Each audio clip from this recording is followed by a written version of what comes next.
Hey, guess what? Yeah. We're live. We're live. Boom. We're doing it. Threw the dog outside. Told the birds to be quiet, which they don't listen, so they're not going to be quiet. Like, birds, be quiet, and they're like okay, but they start tweeting more. Now you got 3 though. What's the obsession with the birds? It was just a white one. I was like, oh, he's all white. What happens when you see the all black one? Ooh, Whoa. he's all black. Whoa. Intense dark black. I know, right? Bird. Basically, it's a crow. What happens when I see a crow? I know. I'm gonna get He's it. like, hey guys, I got an all black bird. He's like, yeah, that looks like a Crow. That looks like a crow. It's like, no, it's just a really big parakeet. It's just a really big parakeet. It's a crow, bro. Oh. I'm gonna keep it. I know, right? Huh. Just don't hurt its feelings. I hear that crows actually have a memory, like long-term memory, that if you wrong them, they will like follow you. And that they also mimic like humans' voices better than any other bird too. That's crazy. Right. So never cross a crow. They're gonna be crows at your place and be like, Jeanette. You're like, Who's out there? I'm gonna teach all the birds to be out. To be out there, be like, you dirty whore. Oh my god. Oh my god. They're gonna be like all over Las Cruces, like outside everyone's window. Dirty whore. It's like, dirty whore. oh my god, what's that? Marriages will be falling apart. Dude. Man, it's been 3 weeks. It has. Third week. Cheers. Cheers. I hope you like this morning one. podcast mimosa. Chocolate. Yes. Oh, that's good. Oh, super good. Can you taste the champagne? But it's not like... Not really. It's not overwhelming at all. And it's a 50-50 mix here. Oh, that's half champagne, super good. Half of this juice. Dude, this juice is better than orange juice. Dude, It's you're so girly. Look at you. Dude, but isn't it delicious? It is. Mango passion. Mango passion mimosa. Mimosas. That is delicious. Sugar-free, too.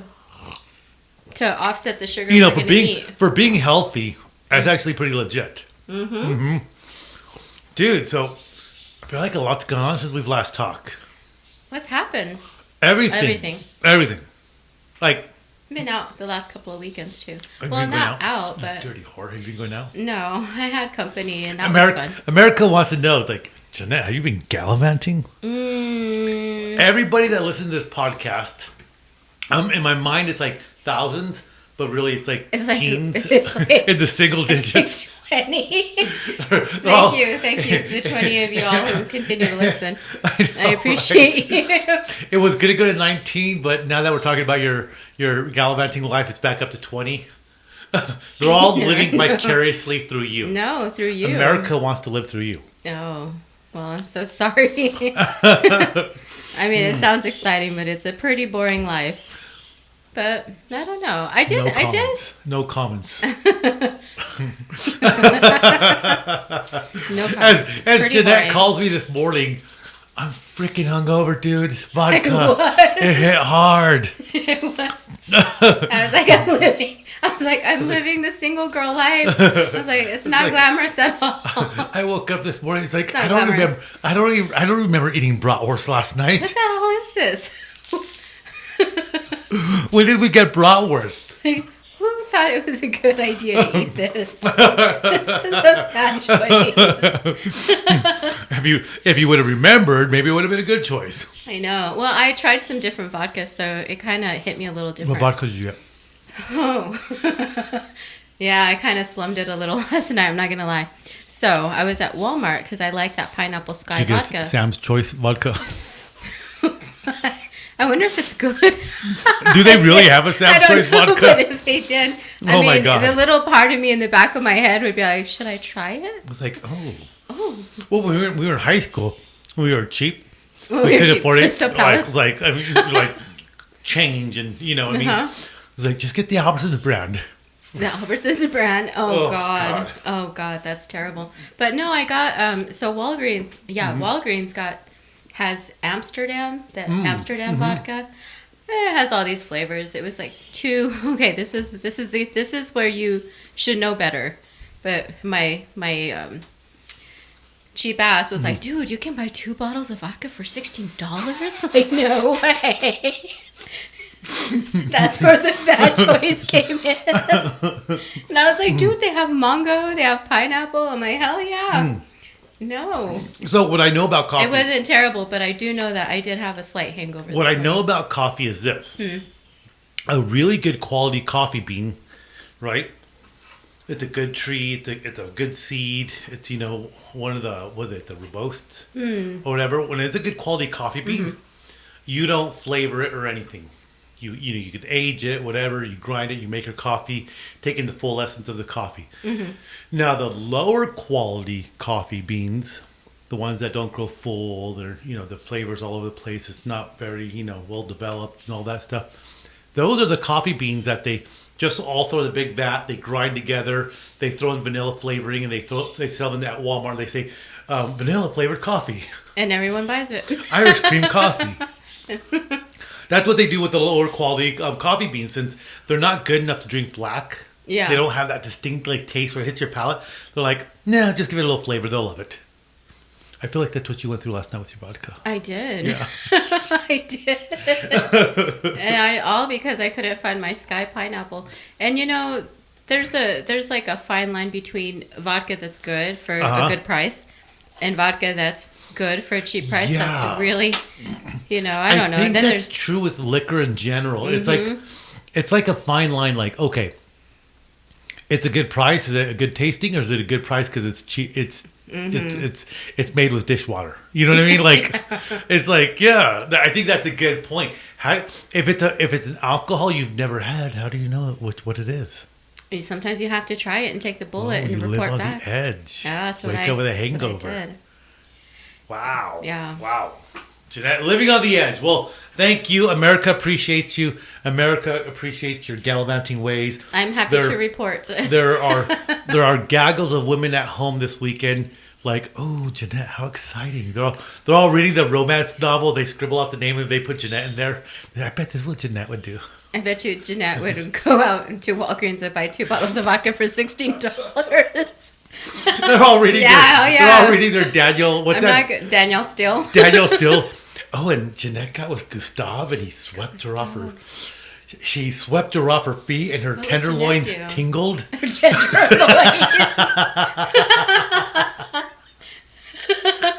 I always hated that term, tenderloins. Like, it just my mind goes everywhere. I'm like, what are untenderloins? It's gross. Jeanette, you're the embodiment of every woman's exotic Daniel Steele book. Even that name, Daniel. Daniel Steele. Ooh. Daniel Steele. Ay, Dios de mi vida. Oh my God. I don't know if you noticed. I put up my Colombian native mask. Oh, I like it. I did. Next time I travel, I'm gonna get more native masks. You should. I'm gonna have like a war room, in the old days, the Romans. Part of what made people grow up was a sense of I need to become great and conquer the world. So they tear off people's faces and mount it to the wall. Kind of. They had an ancestry room or a family room, and it had the masks or busts of all those people that went before them.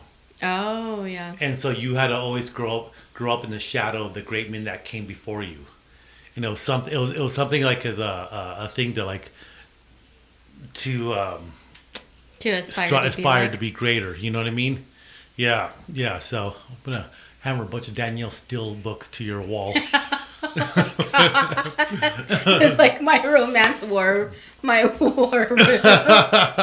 like, why did you have romance novels, all these smut novels on her wall? You're like, just taking the energy of it. Just taking the energy of it. Oh my God! So we have a mutual friend, and he's gay. Oh. And it was his birthday. Oh. And I don't want to say names or anything like that, but a great guy, musician, awesome guy. He's really cool, huh? Yeah, he's really fucking cool. It was his birthday. I said the F word. Whoa. I know, because that's how cool he is. That's how cool he is. If you're listening, you are yes. cool. Well, it was Gay Pride Month, and then his birthday coincided. So I saw some pictures on Facebook. Oh God. It was the I hate most to funniest ask. thing. Yeah. They What had was like you- one cake. They had one cake that was like a normal looking cake, and then there was another cake that had a big pair of balls and a big old schlong just hanging off of it. Okay. And I called our friend and I said, that cake there. She goes, yeah, it was great, wasn't it? And I go, it was very anatomically correct. And she was like, it's our friend with our heels, the click, click, click. Oh, okay. And she was like, it was very anatomically correct. I go, yeah. And she goes, well, I asked for a cake with a small penis. And I was like, that's small? Holy smokes. I was like, I hate to see who they're modeling that off of then. My mind works because I'm thinking as far as the hair, where they put like little chocolate sprinkles like all over the balls. The base of the cake has all these chocolate sprinkles. Oh my God. I mean, I like chocolate sprinkles, but damn, dude. It'd make me change my mind. I'd be like, chocolate sprinkles? Did it? It takes me back to Saturday Night Live. Pete, your sweaty balls are amazing. You're sweaty. How do you get them like so round? Oh my God. Gosh. We talk about that Saturday Night Live skit all the time. Oh my God. Your sweaty balls are amazing. Your sweaty balls. Oh my God. Dude, Kate something, the actress from Saturday Night Live, she's a current one. She's real funny, like a white lady. Kate something. She just did her last episode on Tunein Alexa a while back, Really? like a couple weeks ago, and she is freaking hilarious. Do you watch it anymore? I haven't watched it in a really long time. Oh, I forget. You're not a loser. That's why. Yeah. On a Saturday night. Kate McKinnon. Oh, Kate McKinnon. She did her last skit on Saturday Night Live, and her last skit was like the one about her being like a white trash kind of hick and being abducted by aliens and like the CIA or government officials. Is that the one where she's? Yeah. I've seen the one where they're all abducted and they've had special guests. I know. They've had like the two Ryan Gosling. Yeah, and the two guests they're always like. And it was beautiful. It's beautiful. And there was a white light, and they cradled me, and they told me the secrets of life. And she's like, well, that just pissed me off now. She's like, my cooter was out there. My cooter. They were up in my poop chute, playing my little mud hut. And she goes, but look, it wasn't the worst Saturday night, okay? Oh, and I love it too because then the other guests are like looking at her because she's just so freaking funny, and they're all like trying not to bust up laughing. The one with Ryan Gosling where he did that skit with her. The whole time he was trying not to laugh so bad. You can see he was just like, oh, he kept on doing that thing because you could see he was breaking up. Yeah. Oh, that was such a classic skit. That was pretty funny. She did her last SNL skit. Aww. Kate McKinnon. Farewell, Kate McKinnon. Oh. Yeah. But she does. funny. She's done some movies too. She's just freaking hilarious in everything she does. Yeah. She's got one of those. Her persona is such that she can do like a wide range. She has a wide range of things she could do. You know what I mean? She could play the crazy lady. She could play serious. She could play like really hot. She could play like white trash. Like she can play anything. She could play anything. Yeah. So she's pretty awesome. So yeah. So she's no. I wonder who they'll get to replace her. Anywho's. So this is our first time doing the morning, dude. I know. Dude, you know how incoherent I am in the morning? I am too. I mean, I struggled to get up. Obviously, I took 2 aspirin. Dude, I haven't had enough alcohol, coffee, and tobacco in my system yet to really like fully become cognizant. Yeah. Well, I'm happy to help with some mimosa, dude. This is bomb. Honestly, dude, this is like my favorite mimosa. I was gonna do like a little fruit platter, strawberries, all that stuff, and I was like, "That's too girly. Just get some chocolate. You'll be fine." Yeah, I was kind of considering. Should I get strawberries? And I was like, no, I'm gonna make some pinwheels, Jeanette. I make some pinwheels. They're gonna be very delightful. We're gonna have a great time. It turns into an elaborate mimosa tea party. It's like, oh, do you like a biscuit? oh my goodness! Oh, God. It's so amazing. It's very delightful. So, 3 weeks, a lot's gone on. Okay, so News recap. Anything in the news? We have not talked since Uvalde. No, we never did. That was crazy. Yeah, and then And, now there's like the Senate's trying to pass them. They're trying to pass some gun gun reform, laws, yeah. gun law, and it's a very touchy topic for a lot of people. It is. I mean, I'm curious to see how this is gonna go. I mean, it seems like things are. I don't know. It is. It's a very tricky topic. It is hard, and not even for me. I mean, because people. I mean, people either like. Is it the guns or is it the people? I think it's the people. It's the person. We were going up over like mass gun shootings and looking up pictures of the people.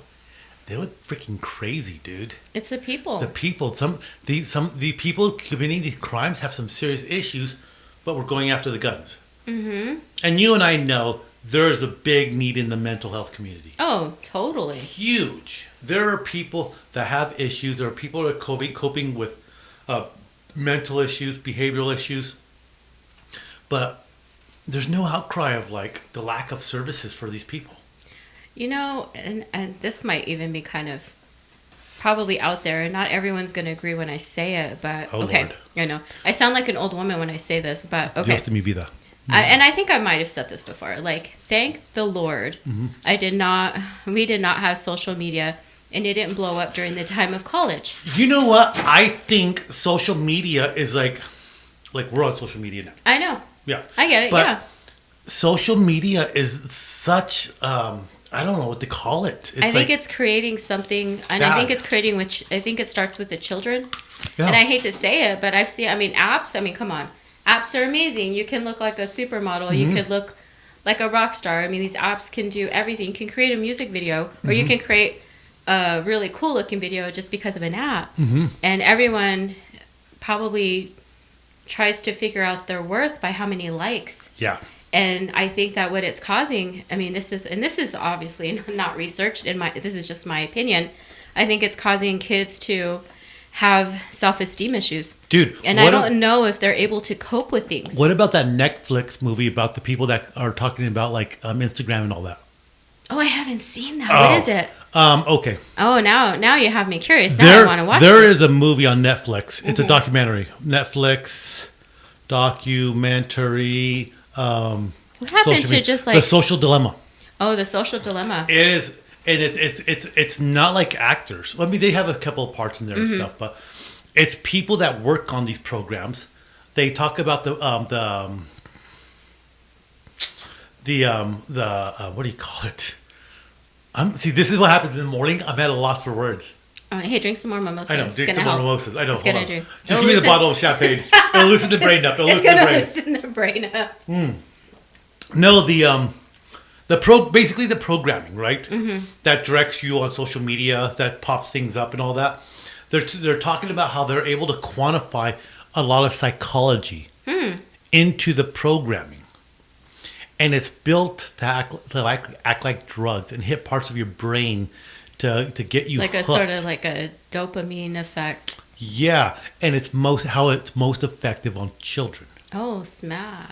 Do you know what I mean? Say something else. As a snap. And the smack, second, I don't know and the second thing I was going to tell you, Instagram and Facebook filters are no longer available for the apps in Texas. I mean, it's a small step, but it's a step. Yeah, it is. Because you're right. Because women. Okay, let's talk about women. Oh, you have little girls that think they're not pretty, and look at them. Those little girls growing up, they're beautiful little things. You know what I mean? They got, some of them come from hard family lives and all this stuff, whatnot. But dealing with everything that kids have to deal with, and suddenly they're using these filters and they think that, God, these girls are beautiful. Why do I look like that? Da da da. I mean, what are we doing to these kids? And then cyberbullying. I mean, it hasn't been in the news lately, but for a while there, it seemed like there was like a rash of suicides. Well, yeah, people were being killing mean. each other and over social media. Like, what the fuck? They were just being Pardon mean my to each language, other. but- That's awful. Yeah, so we have a real problem with social media because, and if you want to, like, if we're going to fix things, you have to start from the bottom, right? Start with the children. But we have a real problem with social media. And hey, I think computers are great. I think the internet's amazing. Yeah. I mean, it's for the first time in history, you can learn everything online if you wanted to. Research it. Now you have to cut through all the crap, but dude, I talk to people all over the world on Instagram or Instagram, on Facebook. Like, you know, I've got friends that just surprise me where they live. Yeah. But and that would have never happened in our era as kids. Oh no, I know. I mean, remember pen pals? Yes. Yeah. I used to have a pen pal. Or you write a note and you put it in the balloon and release the balloon. Those kind of things. Yeah. Yeah. I mean, what you can do with social media now, it's amazing. You can research anything and it only gets better. There are legit people contributing to the internet, the research, what they put on there. It's freaking phenomenal. But social media, that's like the sewer of the internet. And the ones that are getting hooked in there are the kids. And I feel like people just don't know how to face rejection. No. And they really don't know how to. I mean, Jesus. But you know, back in the day, if you got said no or no, I don't want to. I know I don't like you. We just dealt with it. We just dealt with it. We're like, okay. Or your parents would tell you to deal with it. Like, deal with it. Hey, that person doesn't like you. Big deal. So who cares? Who cares? Piss on them. And then you're like, okay.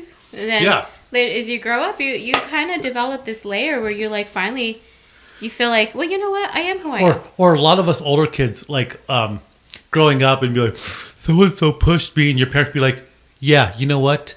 You hit them. And if you're gonna if you're gonna stand up for yourself, you better win. Yeah, like. Did you ever get that talk? I know we did. My dad. I didn't. We were girls, but I always knew if I had a child, if my kid was like, like, oh, they pushed me. If I was raising little girls, moms, man, I don't know if this is right, but I'd be like, hit them back. Cut a bitch. Cut a bitch.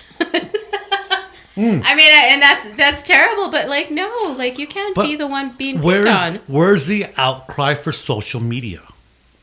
And I mentioned this with TikTok once, I think. In China,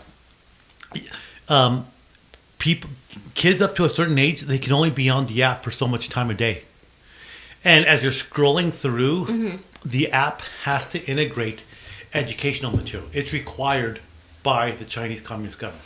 That's honestly because they realize how dangerous it is. Now, their content that has to be integrated, it has to be nationalized material. China great. Dun, dun, dun. You know what I mean? That kind of stuff. But the reality is, like, they recognize it. TikTok was a Chinese application before it came here, which is why there was a big push to ban it, because it's a big data collection source. But it's a cesspool, and there's no outcry against it. Like, do children below the age of 10 need to be on social media? No, they don't.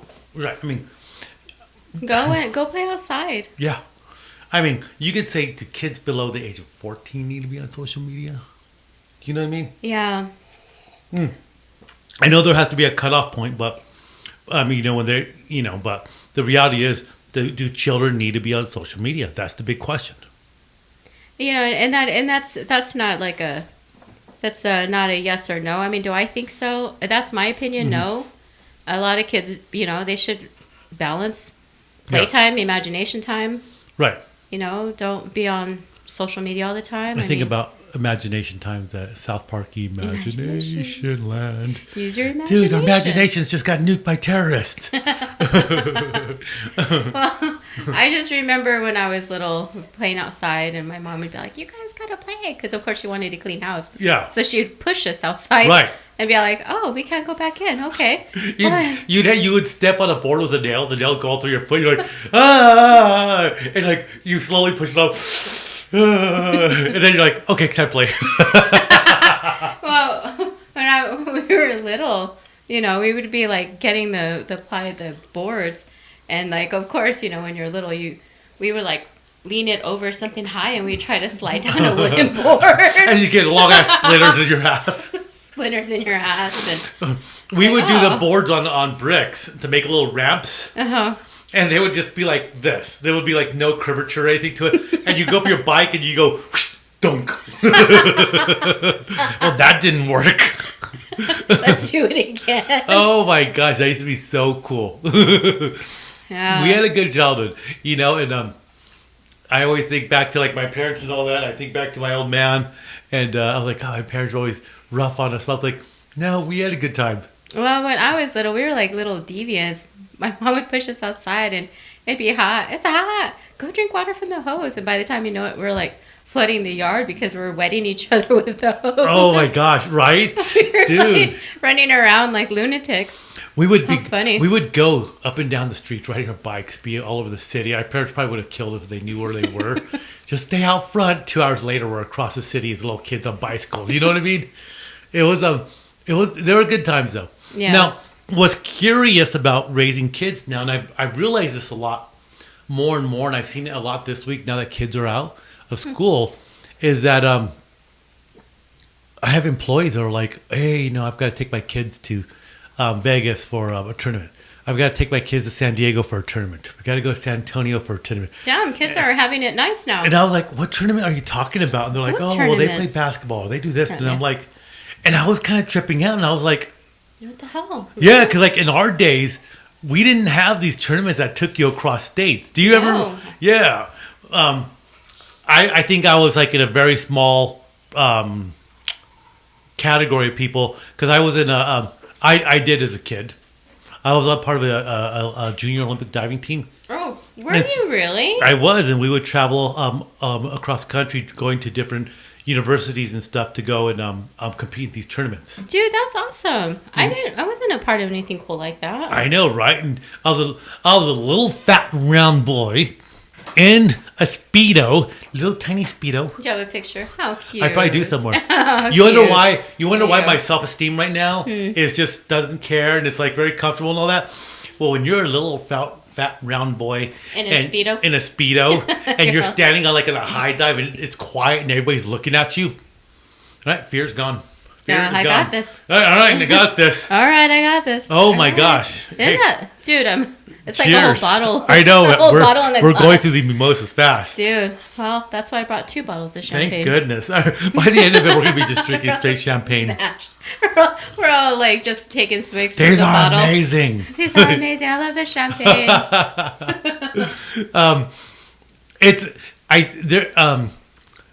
The times have changed, and I think anybody listening will agree. Times have changed for children. Educational opportunities abound, which is good.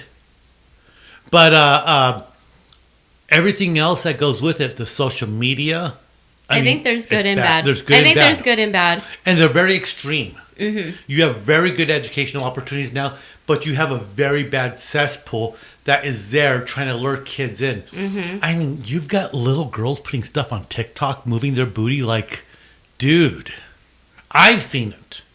And, I couldn't deal with that. and I have to make myself. I couldn't deal with that. It is If I had addictive. little Oh yeah. kids, I'd be like, Well, it was interesting. Get the I was chocolate. on Instagram, and I was following my niece when she was like in middle school, and she would go on live and all that, and yeah, she would go like Instagram live with a friend and all that, and I would be reading the comments people would be telling her, and then I'd check who these people were, and I was like, these are some older guys, like. oh my god. And I had told my brother, I said, hey, you've got some like guys, Some creepers. some creepers following and interacting with your daughter on Instagram, dude. And I know he wasn't in it. He's older than I am, so he definitely wasn't like into it. Yeah.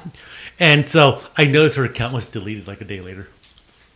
Thank goodness. Well, because I mean, you have to protect your kids, man. You and never know. And my nieces You never are know beautiful. who's gonna try to lure them, and I mean, it can be bad. It is bad. It is bad. And like I say, when I'm going through Tinder, and it's like a drug because you're like, okay, just 2 more swipes and I'm going to get off. 2 more swipes and I'm going to get off, right? You have little girls on there just shaking their junk in little booty shorts. Oh my god. And it's like, it's like, are you 18? Like, you're looking out there, you're like, are you 18? I was like, dude, I don't think this one's 18. And I wonder, I was like, do the parents know? Do the parents follow them? Do the parents see this? Do you know what I mean? Like, I when I see it as I'm swiping, oh my! As I'm swiping through, I'm like, does your mama know what you're doing? It's like, must avert my eyes. Still not averting. Must avert my eyes. But Shit. Guys being guys, you know, all guys like to see girls in little booty shorts. That totally melted in my. It totally. This is not M&Ms. They do melt in your hands. Damn, dude. Does the M&M say melt in your hands, not in your mouth? Yeah. No, melt in your hands, not in your mouth. Oh no, melt in your mouth, not in your hands. This is not M&M's. These will melt in your mouth. I was like, if M&M's did that, I'd be like, what a fucking mess. Not eating M&M's. They're not melting in my mouth at all. No. These are delicious. This is a classic breakfast from Mark. Chocolate and drinks. This is awesome. So okay, so I don't know. If you want to change the world, you know what? Social media, go after it. Yeah, I mean, I don't know. It's a different time. It's a lot of good opportunity, though. Social media presents a lot of good opportunity. Opportunities I never thought imaginable when I was little. And I know you want to shake your ass on there for money. No. Oh, no, I'm too proper. I'm too proper and improper at the same time. I don't know where that will go. Work it, Jeanette. Work it, girl. I have no idea where that will go. I'm like, what the hell did I just do? She drank Amsterdam vodka. I know, right? The Corbel Brut champagne. Delicious. So gun control, social media, it's all related. And I think? I think people know it. But I think people are just caught up with their life living every day. Going to work, paying the bills. Like here in our little town, gas is hitting $5 a gallon. It's expensive. And other places it's like $6, $7 a gallon. Go out of town now because it's going to be super expensive by the end of summer. I buy like 2 bags of grocery and it's like $125 for 2 big bags of grocery. What the hell? When did that happen? Everything is like close to $4. Almost every item is like $4. Dude. Where things used to be like $1, $2. So everything is like double. $4 average, I would say. You have all this stuff affecting your kids online. It's no longer them being outside fighting with the neighbors or going for a ride with a neighbor boy and, now they're on social media posting pictures. You have predators. And you as a parent, you're trying to get them to activities. You're trying to work a job. You're trying to work 2 jobs. You're trying to pay the bill. You're trying to make food. Both parents. Because we now live in a world where it's a dual income household. But also, too, though, employers expect more because things can go faster. So I can see it. I mean, I can see it. People are doing more at work. And I can see how... I don't even have kids. I come home and I'm exhausted. I've been brainstorming all day and I'm tired. Well, you know what's funny? If I had kids, what would I be doing? I'd be like, fix yourself a sandwich. I don't know. I mean, you'd probably want a minute there and I think people tend to do this because I know I do this and I don't know. Sometimes I think I can do everything. Well, it's kind of funny and, it's, I don't think I'd be able to find the articles now and I probably should hold them down. Sometimes I write notes, but if I don't bring the notes with me, then, but I've read a lot of articles lately about people trying to not return to the way work used to be. People trying to downsize their life, or they're trying to not just live their life. They want a quality of life. They want a quality of life. Now that they've been home for a year, they've been working remotely for a year. I think this is what's happening with worker shortages, and it's still happening. Right. And because now it's like, okay, well, we're both in the same industry. So, I mean, I don't know. I don't think have things gotten better in 2 years. I think there's workers. Yeah, they want to. We're getting people in. But the competition out there is high. And amongst healthcare, I mean, it pretty much, you're going to average about the same wage. So unless you're in healthcare, you do not realize this. But in healthcare, it's competitive. Companies want patients. So you have multiple different levels of healthcare. You have your institutions, like you have hospitals, assisted livings, nursing facilities, specialty clinics. You have home health, you have home care, and you have hospice. Everybody wants a piece of the pie. Oh, yeah, absolutely. Everybody wants a piece of the pie. And you think as a person, hey, mom and dad need to get care. Who do I call? Oh, let me call this company. They'll send a PT. Oh, let me get them on hospice. They'll send a nurse over every day. And as a person, as a patient, you're like, as a kid of a parent, whatever. You're like, okay, not a big deal, get it. But if you work in the industry, patience. We need to grow. We need revenue.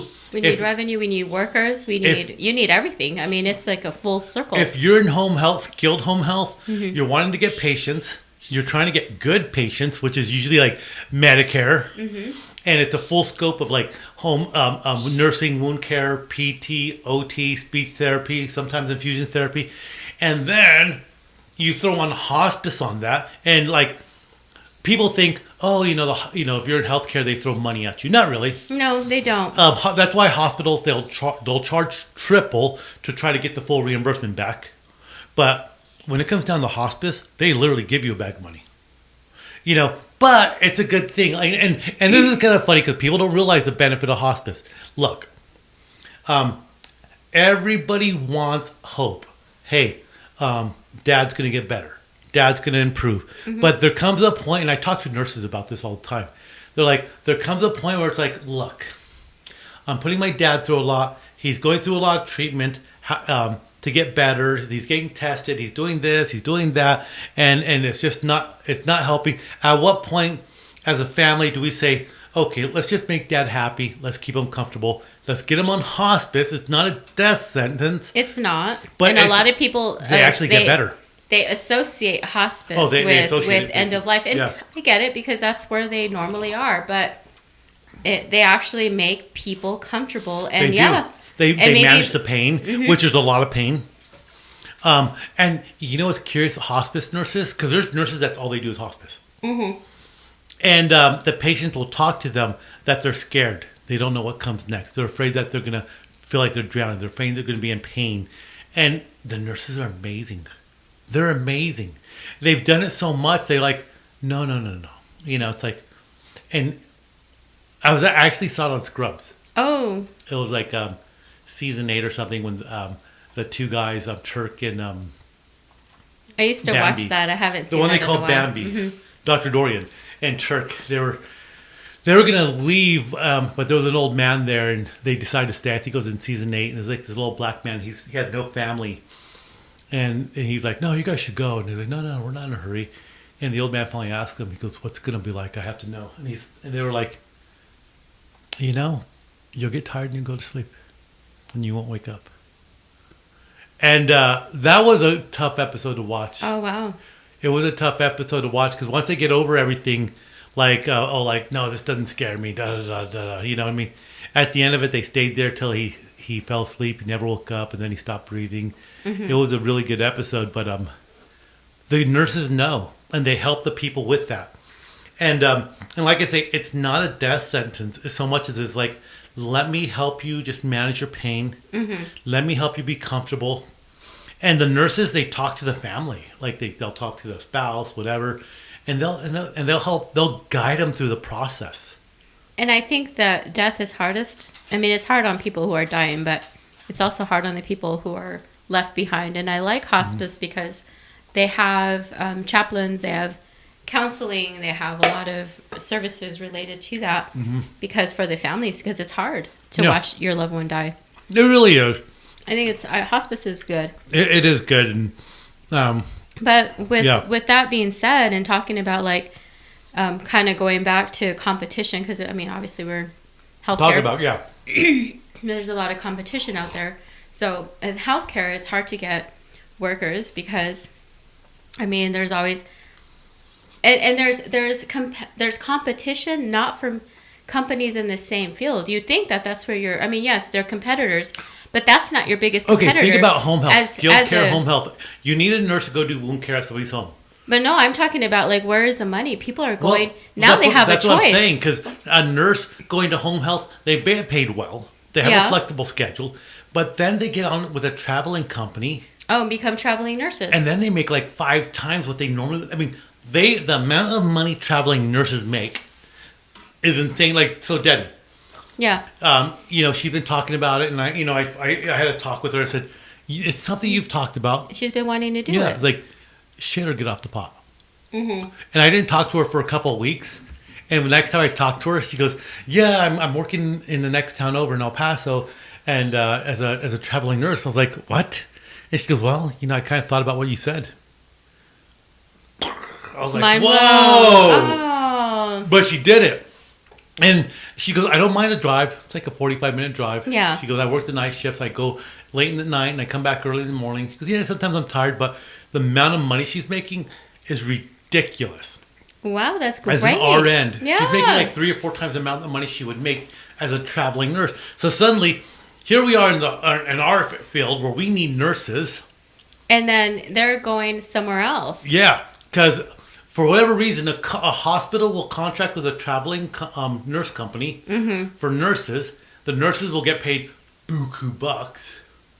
It's like, as a hospital, I'll be like, okay, no more traveling companies. I want to hire nurses. I mean, that's how you're going to save money.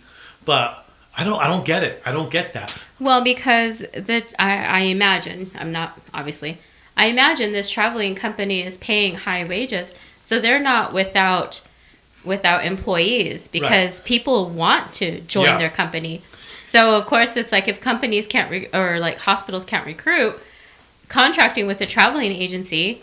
Yeah. Honestly, or a traveling nurse company, whatever. It's like a guarantee you're gonna be able to fill your hospital. You still get your bonus, like a nurse sign-on bonus, and they get pretty hefty little bonuses too. Well, holy hell! Yeah, I mean, that's just nurses. And think about just non-skilled. Think about non-skilled.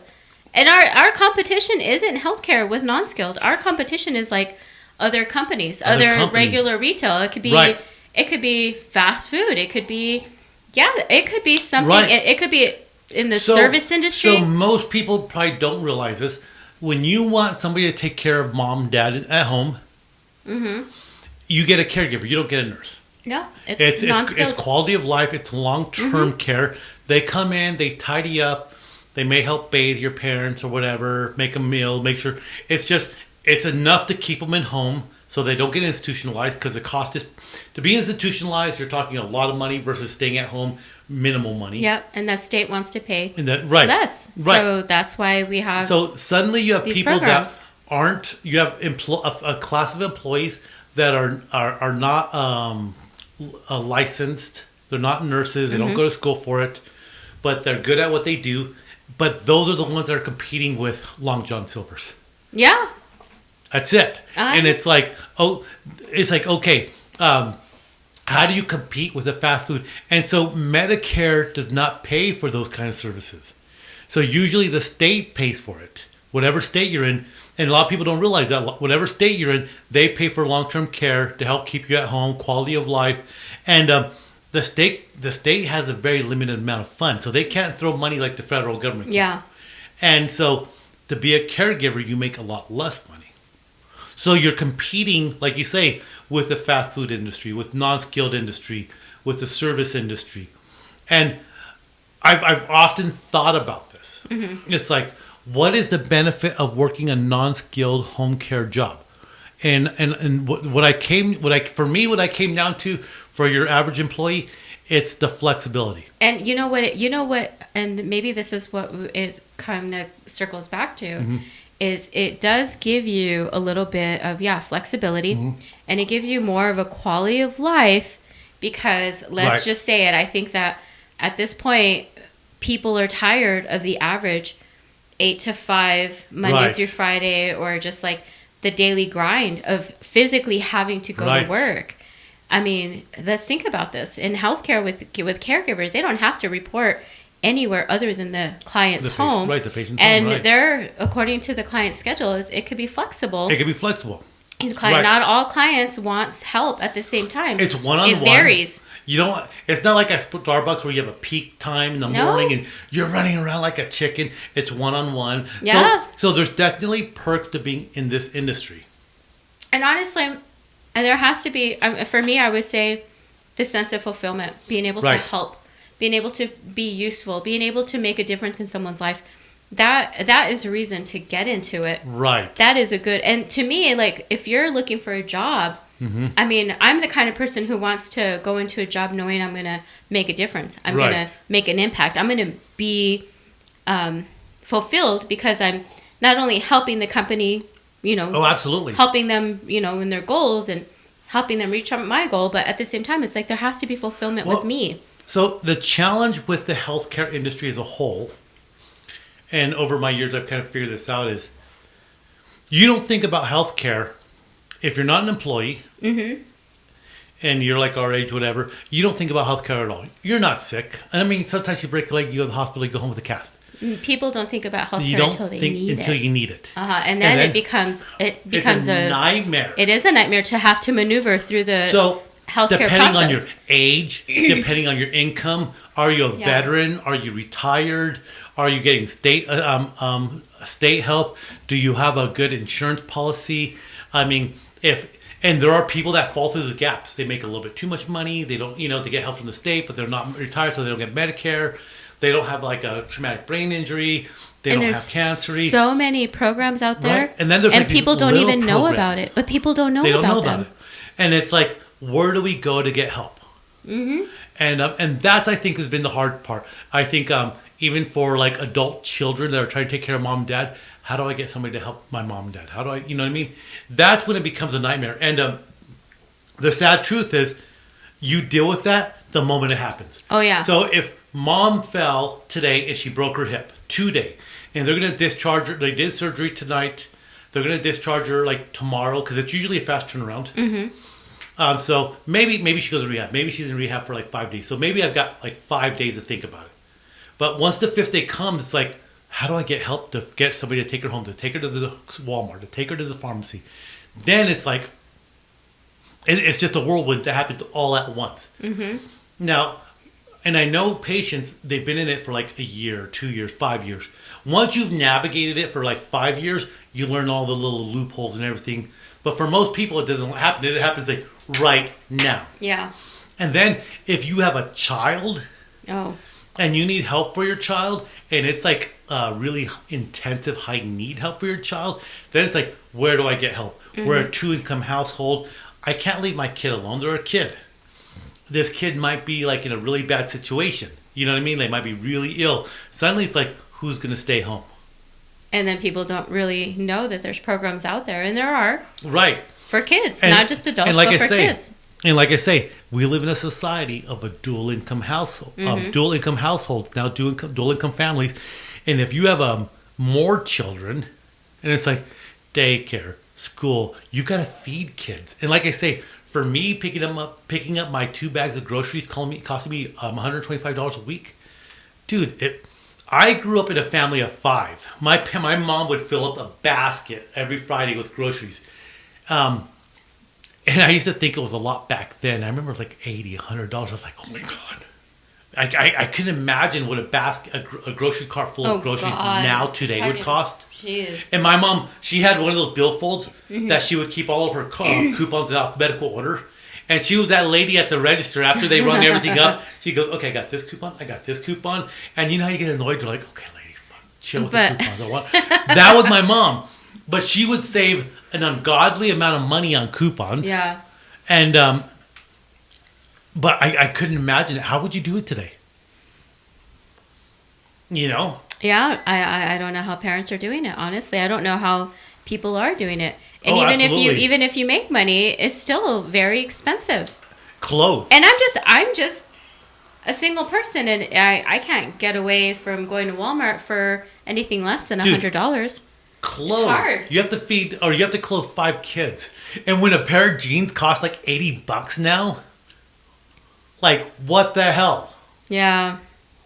And then parents buy jeans for the kids, and the kids want the ones that are already half destroyed already. It's just like, go to Goodwill. I know, it's like, I'll go buy you a used pair of jeans from Goodwill. I want the brand new ones that are torn. I want the brand new ones that are torn. I remember, God, my mom used to get pissed at us when we tore our jeans. Oh, my parents were the same way. Honestly, they'd be like, they would throw a fit. And even now, I mean, not that, they'll look at the day's trends and they're like, my mom will, I know she's commented a few times, it's like, I don't understand. Like, they're torn. Like, it's just like a big deal. It's like, why would you buy, pants that are already worn? And look, when I go out and brand new. And I see these girls wearing these destroyed jeans, I'm the first guy to say, like, hey girl, way to go with those destroyed jeans. They look good. Way to go with the destroyed jeans. Did you come off a construction site? Because girl, you look good. Those jeans. Jesus Christ. That is so freaking funny because it's like now they're even getting more destroyed because now they're barely hanging on by threads on the legs. Like I'm like, dude, girl, you could barely keep your pants on. It's like the threads are like almost. Have you ever like have you ever driven by like a construction site and you see a woman out there and she's working or she's doing like the flag or directing traffic and you're like, hey girl. Mm-hmm. I've never noticed, but yeah, I'm not a guy. I'm not noticing the girl at the construction site. She's telling me to stop. Like traffic going, okay, can you stop now? I was like, all right, girl, I'll stop. you're all hitting on her. Yeah, hey, girl. I was secretly I had the music on, the windows closed. I'm all like secretly like, hey, mama, that's right, girl, I'll stop. Oh my god. I don't look at the girl, but I will look at the guy. I'm like, hey. He looks rough. He looks hot. See, you see the guy. I see opportunity. He takes his shirt off and he's lifting up something big and putting it on his shoulder, carrying it all like this, and you're like the one veering to the side. You're like, oh my goodness. No, he's all glistening with sweat and ripped. No, what gets me, and yeah, I'm gonna say it. I'll be driving and I'm just like jamming to my music. And then all of a sudden you see a runner with nothing but shorts just so out there, like sex on a stick. And I'm just like, holy shit. I'm like running shirtless on the street. And I'm like, wow, that always gets me. I'm like, and it's hot. And suddenly you I'm go like to that. In a crash suddenly. I turn into the stop sign. In your mind, you go to that Saturday Night Live skit with Patrick Swayze on a horse. Going in slow motion. Pretty much. Just like... Who was it that jumped on the back of the horse with him in that Saturday Night Live skit? I don't know. Was it like Chris Farley or something like that? I love Chris Farley and in the Chippendale skit. The Chippendales is classic. Oh my God. That one. That's classic. I love that one so much. It's so funny. Oh, it was Hans and Franz. Hans and Franz. Remember, I'm Hans and I'm Franz. We are here to pump you up. and it was like Hans, the taller guy, not Dana Carey, but the other one. When Dana Carey was talking about something, in his mind, he was having the dream about Patrick Swayze on the horse, and it shows him jumping on the back of the horse and putting his arms around Patrick Swayze as he was riding the horse. That's you as you drive by a construction plant. Or if a runner just happens to be on the street, I'm just like... You dirty little barracuda. Just wanted to go out there and eat them all up. That was on Barracuda. No. No. Oh my gosh. No, I love that one song. I love this one song. Who sings it? He's a magic man. I don't know. You don't know who sings it? I'm not even. Is it like an 80s song or what? I'm not even going to attempt to sing it because I'm not. Is it like? I'm not talented. Oh, Heart. I love that song. I would have to hear it to know. So basically, the mom's like telling her, basically giving her shit, but she's like, "No, Mama, he's a magic man." Like, wow. Like, seriously, like he must just be amazing. Really? I always think about this. I'm like, wow, I know. I have been attracted to a magic man. I'm like, yes.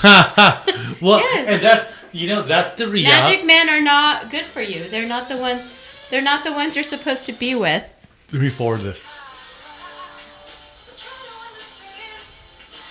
Yes, this is a part. Wow, Heart was like a great... Is she 80s? Considered 80s? Yes. Yeah.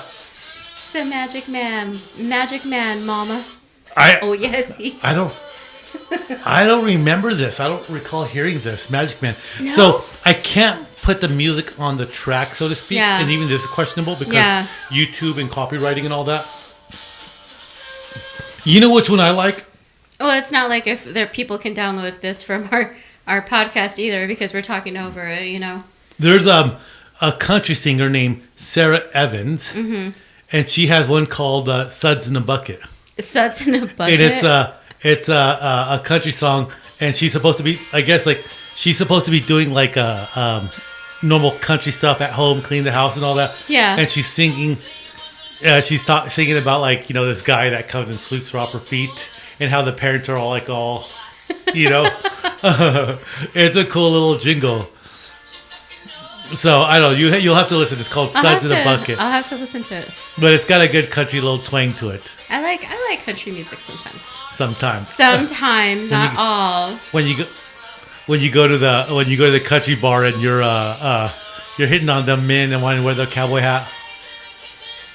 Hey, listen, I don't discriminate against any man. Well, hey. I don't discriminate. So, I was told once, I was at a rugby game, and this girl came to watch me. And I was wearing a hat. And I put my hat on, and I go, oh, hey, it's hot out here. And I didn't, and she said her brother got mad. Because when you put your hat on a girl like that, it's like barking your territory. What? Or something like that. She goes, well, he got mad because he was like, I was marking my territory and that I was going to get up on this. Oh, I didn't even know that. And I did. Dirty son of a. Son of a. I love that. I love that. You're like, and I did. But that's awesome. Is that true? So, like, if you're like jamming out with a guy, you're at a country bar, and you put your cowboy hat on him, are you like telling him like? I have no idea. I don't know. Are you telling him like, buddy, you're gonna be wearing this? Dude, I have no idea. I don't know. America wants to know, Jeanette. What does this mean? I don't know. America should be telling me. I feel like I should write a strongly worded letter to Danielle Steele and be like, in your novels, has this ever come up? Danielle Steele, do you know something about this? She's like, well, in number 10, in the third chapter. in Cowboy of My Heart. It's like, my book, oh my Cowboy goodness. of My Heart. I have no idea. As her loins tingled and she wore his hat. Oh. Dun, dun, dun. Dun, dun, dun. Her tenderloins? Or her loins. Okay, I hate tenderloins.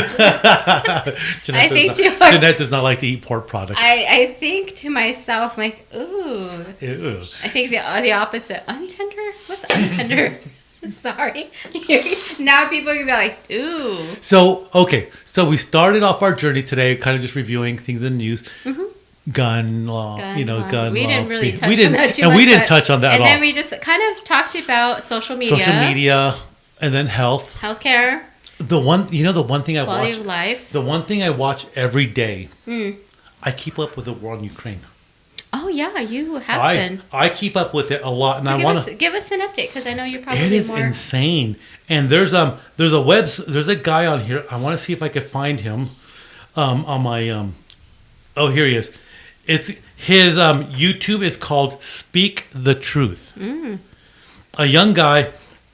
He follows Ukraine and gives like daily updates. I think our next mimosa is going to be mostly champagne. Sweet.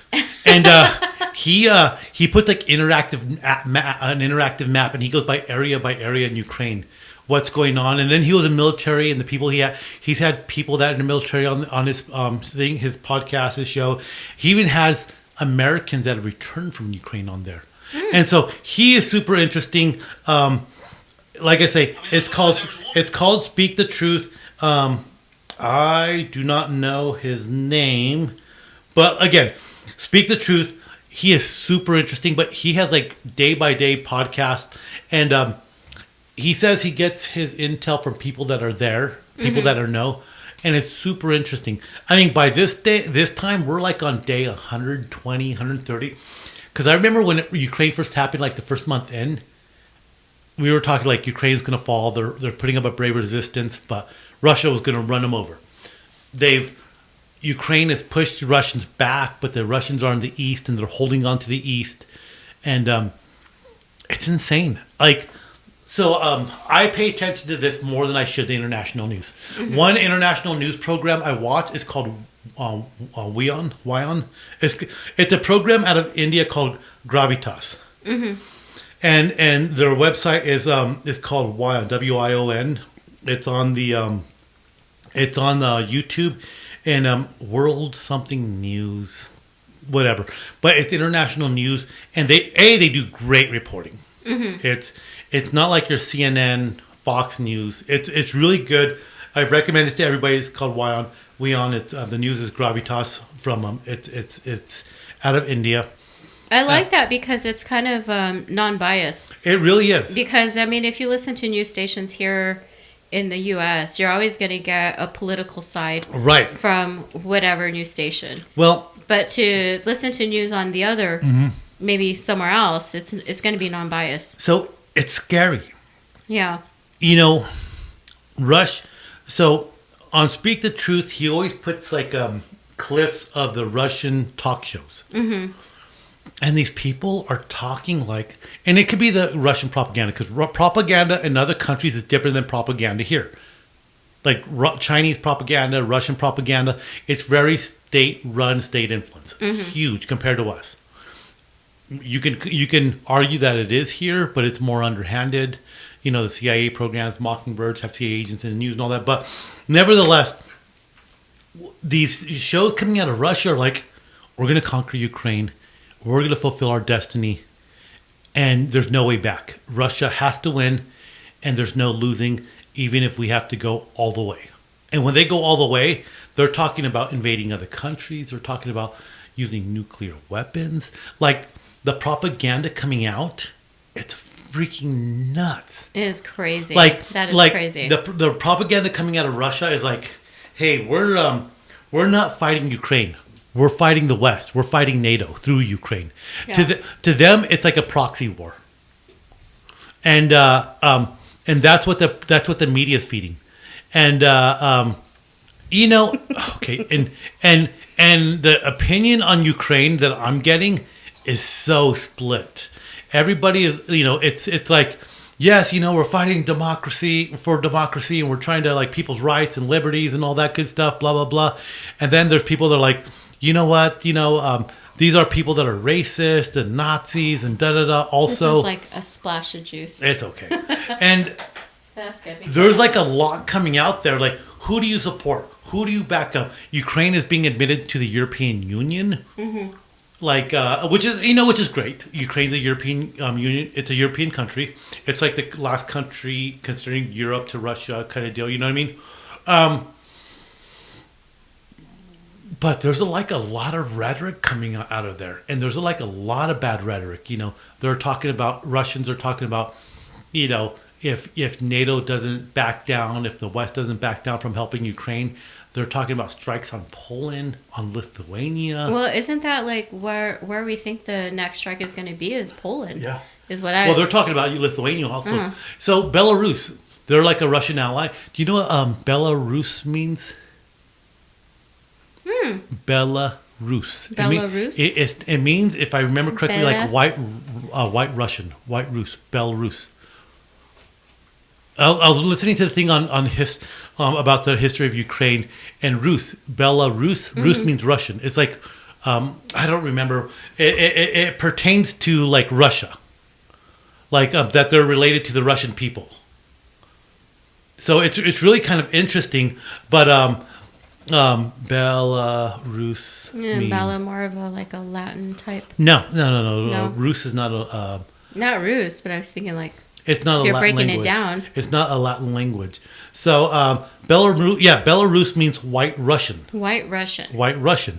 So they're related to Russians, but they consider themselves white Russians, because Russians, like the majority of Russia is Asian, especially as you go east. You have like Asian Russians that are like more brown like us. Mm-hmm. Belarusians are like, they consider themselves related to Russians, but they're more white as relating to Europe. Mm-hmm. So they're like, you know, allied with Russia, and they're talking about you know, strikes against Lithuania and Poland. This has a potential to be really big, and the commentators, the social the media, the state media coming out of Russia is like, we're already in World War III. That's what they're talking about. Oh, God. They're talking about we're already in World War III. Where, honestly, we haven't. I mean, I think that we've always talked about this as a potential for World War III. But I don't think anyone's mind is set that this is World War III. China unequivocally is supporting Russia. Yeah. And they're talking about how China's researching what's going on in Ukraine right now because they want Taiwan. And the incursions into Taiwan are growing every week. More and more, they're sending larger forces to fly over Taiwan, and they're testing the boundaries of Taiwan. And they're talking about the potential for that blowing up within a year. So suddenly, I think that this is definitely the pre-indicator. This is what is going to happen. I think that are we going to see World War III? I think that people should wrap their minds around it because it could potentially it could potentially happen. I'm not saying it's going to happen, but I say it could potentially happen. World War One, I love history. That's my thing. World War One, people weren't scared of it initially. People were about crown and country, God and crown. They were called up to service, trench warfare. They were shocked by the loss of life, like sudden loss of life, big numbers. Brutal, but this was also battle. This is hand-in-hand battle as well, too. Here's what's sad about World War One. It's kind of becoming a forgotten war. You think? We talk about World War One and all that, but it's glossed over. Unless you're a historian and you read about World War One, you see the pictures, you see the videos. I don't think people have a personal connection to it anymore. Really? I can see that. And I think maybe our generation did because I know my grandfather, my mom's dad, was a veteran and he served in World War One, World War One veterans, World War Two. World War One veterans are gone. There are no more World War One veterans. No, I mean, I didn't get to know my grandpa for too long, but they're like, how is that possible that he served in both wars? Well, he lied about his age. He left. He lied. He shouldn't have gone into the war. He wasn't old enough, but he lied and he went. Our parents were more closely related to them. Yes. Parents, grandparents. And then our parents' and then we just know our grandparents our parents emotionally attached. Connection. Yes. But okay. Yeah. World War One has faded quickly over the last 20 years. We talk about it, the Great War and all that. I don't think people have an emotional connection. And what's sad about World War II, I think it's getting that way too. There are still some veterans alive, but I think with as fast as life is going, social media and everything, I think we're getting further away from World War II. I think what people fail to realize that about both wars is that, the wars weren't that far from each other. They were not far from each other. And this is, if anything, World War II, would you say World War I? But you're talking about the early 1900s. You're talking about the industrial steel. Nobody knows the true estimate of the death of World War II, especially in Russia. Okay. The estimates are 50 million people. 50 million people. Can you even comprehend what 50 million looks like? In my mind? So, 50 million people, state of New Mexico, not a single soul left alive. Oh, wow. Not a single left. New Mexico, Arizona, not a single soul left alive. Do you know what I mean? Yeah. You roll Texas into that, and Texas is a big state, not a soul left alive. Suddenly, you have the whole Southwest, not a soul left alive. Do you know what I mean? 50 million is a lot. So, the population of the United States is 300 million. 50 million of that would be one in every. That's a huge loss. Yeah, and here I am thinking COVID was a huge loss. 5. Hold on, let me think here. 5 over 30. For every 6 people one would be dead. Oh. 50 million. So that's out of every 6 people you know. So think about the immediate 6 people you know. Oh man. 1 dead. And in your business, you work immediately with 20 something people. Mm-hmm. So say 24 people, just to round it up. So 3 dead out of 4 dead. 4 dead. 4 dead 24. immediately. You say 1 in 6. Oh yeah, you're right. Holy so shit. Suddenly that adds up. So me, you, and Dario, us 3 here, 1's gone. One of us would be gone. Well, probably you guys.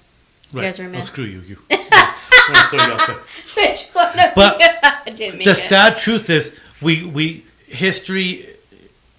The further you get away from history, the further the emotional connection gets away. Yeah. And it's been accelerated with this, the way life is nowadays and all that. We're getting further away from that. And Iraq was a big thing for us, but it wasn't big enough to tell us to hey, we don't want to fight. You know what? I think that maybe, okay, so yes, I think our parents probably had a closer connection to that. But I think if anything, our generation has seen some big shit happen. I mean, we always 9/11 talk all about that. 9/11. But here's the thing, though. Okay, 9/11 happened. America came to a halt, probably like Pearl Harbor halt. Well, that's what I was thinking, because in everyone's mind is like, this is like Pearl Harbor. So when like America never stops, New York, LA, and all that, but 9/11, our country came to a standstill. And I was in college for a couple of days or like a week. Everyone was stunned. No travel, the markets closed, like the stock, everything came to a standstill. But think about it, that happened. 9/11 was September 11th, 2001, wasn't it? So we're 20 years away from 9/11. I still remember it like You it was and I yesterday. remember it. I remember it like it was yesterday. But how much does 9/11 influence your life anymore? How much do you think about it every day? Do you? And you and I, we were in our 20s. Yeah, we were in our 20s. That was a big deal. If you're younger than us, and I've heard younger kids say like, "Oh, I remember I was in school and da da da," but it doesn't influence your life. If you're a veteran and you went to Afghanistan and Iraq, what you went through was a direct result of it. I think that maybe how it may have impacted our lives is that, okay, I always felt, as Americans, we felt safe in our little cocoon. Right. I think that was a direct hit, and it makes you open your eyes. It's a pinprick to the heart of America. It doesn't matter. Yeah. It could happen. Invasion on your country could happen. We see it in history. We see it. Wars have always been in other places. You know what's crazy, though? And like in Europe, in Germany, and you see remnants of the war in Germany. See, Berlin, in Europe, and like the Berlin Wall, and Europe was the forefront of World War II. They were there. So you see, so maybe it doesn't hit close to us, but I think what 9/11 did was it opened up and said, hey, by the way, history, yeah, it happened in other places, but guess what? It could happen at your door. But you know what's funny about 9/11? And think about this. If you were in New York, you felt vulnerable, especially because you feel like you're the heart of America. And then you have these huge buildings coming down. Huge buildings. New York is impressive. The symbols of everything we know. New York, I mean, it's impressive, and it's hard not to look like a tourist when you're walking down the street. But think about this. It is impressive. If I lived in LA, I'd be scared. San Francisco, Houston. If you live in the middle of population 200 town, no name America, are you scared that there's going to be an attack on your town? You might know somebody that lived in New York. You may even know somebody that was in the towers, maybe. But do you feel like it's going to happen to you in the middle of Midwest United States population, even 1,000? Do you think is it going to hit you as hard as it did if you lived in New York, if you lived in Washington, if you lived in Boston, Virginia, Florida, you're talking Texas? You're talking about the bordering. You're talking about bordering states that are coming. Not even the border states. I'm talking about the big centers of the United States. Yeah. So you have Massachusetts, you have Chicago, New York, Washington, Florida, Texas, California. You have all these Seattle. You have all these big places that are really important to the United States, and the rest of the country is important. But you know what? Terrorists are not going to fly an airplane into Hatch, New Mexico. Oh gosh! Right? I'd be surprised. I know, what the hell? So you go home from work, you live in a farming town of like 500, and you're like, okay, I'm going to go home. People should consider, though, is your town located near a major military base? Okay, so you're waging war, and if your enemy, I don't even know anything about war, think about it. But think about, like, if you're the enemy and you're trying to take out your competition, where are you going to hit? You're going to hit big major cities. You're going to hit military bases. So the biggest base close to us, El Paso, Texas, it's one of the largest bases in the country. Yes, and I've thought about that. I did too. Consider Fort Bliss. Well, I mean, don't consider it. But no. But you have to consider where you're at. You can pick every large city in America and your relation to it. So, like for us, you have Phoenix, Tucson, Albuquerque, El Paso. Okay. Kirkland is not that. It's the first nuclear installation in America. That's where they had the first nuclear Air Force squadron at. Oh. But I'm thinking Los Alamos is where they developed the nuclear bomb. And then they tested in White Sands. Well, okay, White Sands. So you have in southern New Mexico, you have Clovis, El Paso, and you have Holloman.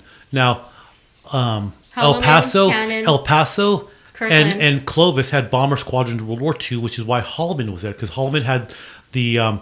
So in the old days in World War II, they sent bombers, and you'd have to have the fighter pilots that flew with them, that escorted them to protect them. That's what Holloman was. Holloman had the fighter pilots that would train with the bombers out of El Paso and Clovis. Okay, then. But it's a small base. But the testing facility itself is there. That's where they test all the military experiments. But it's in itself, White Sands is a big ground in the sense that it's a lot of area to lob missiles. But the base itself and the testing facility, it's small. Mm-hmm. El Paso, it's big because they have the But they like do the a Patriots. They do a lot they of have simulation armored out cavalry. in the. Right. They do a lot of simulation out in the desert. Right. Because of White Sands stretches through New Mm-hmm. Mexico. The base itself is small. And it's not like a big, it's not like in Fort Worth, there, they have, it's another large military installation. And Georgia, or where's that military base where a lot of recruits go? Georgia or Alabama or something. That's another large one. Fort Benningwood. Fort Benningwood. It's a large. It's like one of the places recruits go for the United States Army. You have Chicago, Chicago is one of the major. It's where a lot of trainees go for the U.S. Navy. Mm-hmm. San Francisco used to be the home of the U.S. Navy in the Pacific. San Diego, home of the Marines on the East Coast. Mm-hmm. You have Parris Island in within the Carolinas, in the Carolinas, South Carolina, North Carolina, which is home Parris Island in the Marines on the East Coast. You have New York. You have a military base there in Brooklyn. You have so you could pick it out. Colorado, you have. You have the naval also out in Seattle. North Dakota has a big Air Force base. Alaska has a big Air Force base. North Dakota and Alaska have a lot of the big bombers that fly overseas. North Dakota, I think, is those really big bombers, not the B-2, but the old ones from the 60s that are 50 years old or 100. They're like 50 years old, but they're the ones that were always flying around with nuclear weapons in case they needed to go now. Mm-hmm. So the point is like, if you live, I don't know, Kansas. I don't know there's a big military base in Kansas. There's a lot of farms. There's a lot of missile silos in Kansas. Not Kansas, but if you're in Oklahoma, there's a pilot training program out in Oklahoma. I forget the town. So Los Angeles, I don't know if Los Angeles has a big military base. I don't think it does. But what does Los Angeles has? It has the Port of Los Angeles. The Port of Los Angeles is where those big old cargo ships with those big old cargo boxes go into, and they get unloaded in LA, and they go, out to the, America, deliver goods from China and all that. Why would Los Angeles be very attractive? It's a big center of technology, big center of everything, right? For the West Coast. Yeah. But then the port of LA, where goods from all over the world come in, so that's a big place. So let's think about war and strategy. I mean, when people go to war, obviously you want to take out the competition with. You want to make sure that they can't come back at you. So yes, you take out military. With 9/11, they took out the Trade Center. Right. I mean, that was a symbol of our capitalism. Yeah. Those warhogs, the ones that they talk about that come in, go low, and they go. Those tanks. They were built they were built specifically to give close air support against Soviet tanks. That's what they were specifically built for, in the 70s. You know where they're stationed? They were originally stationed out of Tucson. The Warhawk, the A-10 Warhawk. And you'd always see them in Tucson. And you know what else is in Tucson? There's a big Air Force base where they have those big old Globemaster C whatever transports. Yeah, we'll have to pause here in a second. Yeah, we are going to have to pause in a second. We need more champagne. More champagne, and this is good combo. You know what's cool about driving to Tucson? Those big Globemaster transport planes, as you're driving through Tucson, you see these things rise, and you think they're buildings because you see them way out in the distance. How weird. As you get close to them, they're actually the tails of the planes that come up. Really? They're that big. Really? And not only that, Tucson. You see the tails coming up. So does that mean that They're not like inverted in the ground. This isn't like a art installation. No. This is the tail of the plane. Of the plane. They're so big going, and they come up. They look like because the planes, they have that back. Yeah, the rudder and all that. they go up. Yeah. They have a lot of those in Tucson, and when you drive through Tucson, you're far away. You could see them standing up because they're so big. In my mind, I was thinking like somehow they drove the plane in the ground. Think about the largest plane you've ever flown on, like Southwest, American Airlines, or something. An international plane going to Germany. Those military transport planes are like twice the size. I don't know, 3 times the size. Mm-hmm. They're bigger than any plane you've probably been on. They're that big. Those are in Tucson. There's some in Tucson. They're probably all over the world. But and then in Tucson, you have that famous airfield where they mothball old planes. They use them for parts. They put them in storage. It's like the military plane graveyard where they just have acres of planes that are just out there. I want to go to you could actually go to plane graveyard. And they have like really, really old planes there. They have some more modern ones. And if they think they're going to reuse them, they wrap them kind of like in a saran wrap that's white to keep the dust out. Like for the A-10, there was a big supply problem for the Warhogs because they stopped making them. They needed parts for them. So they had a whole bunch of them there that they were gutting for parts. So they keep all these planes. They don't destroy them, but they keep them for parts there, or they can reactivate them. Mm-hmm. Same thing in San Francisco. In San Francisco, they have a big Navy graveyard there, where a bunch of old ships that they don't use no more, instead of destroying them, they're like a just in case. So they winterize them, they strip them down, and then they coat them so they don't rust that bad. They wrap them up and all that stuff, and they're just parked out there in the ocean. And there's hundreds of them. There's some. Ooh, that would be fun to see. On the West Coast too. I want to see all of these things. Oh. Tucson road trip, right? Yes. Okay. Well, there's a shorter road trip that we still need to take. I don't know which one we're talking about. Going to Palomas, where everyone's. We're going to Mexico. We're going to Mexico. Ay, ay, ay. The land of where you drive across the border that smells like tacos. Yes! Well, that's where we're gonna go. We're gonna go have margaritas Maybe in a and week. tacos. Maybe in a week. Okay. I think we're gonna hit pause real fast. Yes.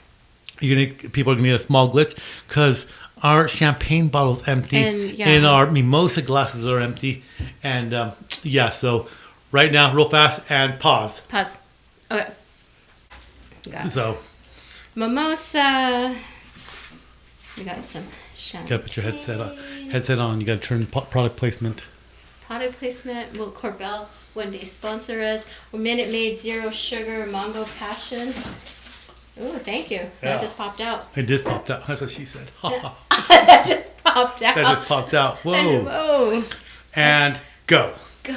Or how does Wade World do? Game on. Game on. We just refilled our mimosas. Got another bottle of champagne. Dude, we're on the roll. Yes, we are. And it's funny because while you're baking them, I was sitting here looking at you. I was like, Jeanette looks a little ragged. She went hard last night. Yeah, my eyes have been watering too. I did.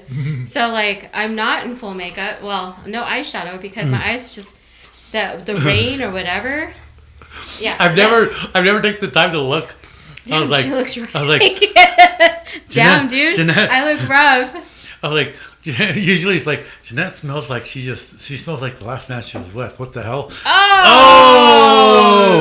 But no, you just look ragged today, like you went hard last night. I'm tired and didn't take collagen this morning. You have vodka eyes. I got vodka eyes. Oh, and now I have mimosa eyes.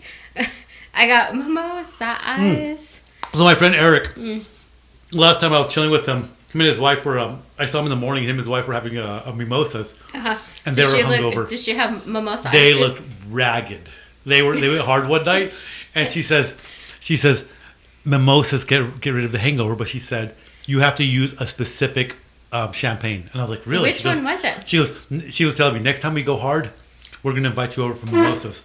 And me, I was like, okay, I'll make crepes. I'll make Belgian waffles from scratch. Dude. You bring the mimosas, girl. Hey. I'll make crepes. Dude, you should have made a Dutch baby. I know, right? Yeah. And believe it or not, ladies, I can cook. Hey, I got the picture. I don't know. I haven't seen it, but so he says. So. Okay, so I don't. Wait. Are we advertising? He's single. ladies, and he can party. We're gonna auction. We're gonna auction him off tonight. $4. $4 starting at farm. $2.50. Wait. Hold on. Let's pay for today. Pay for a bottle of juice. Bidding starts at $24. Just the cost of the champagne. Okay, so we were talking about like Tucson and all that.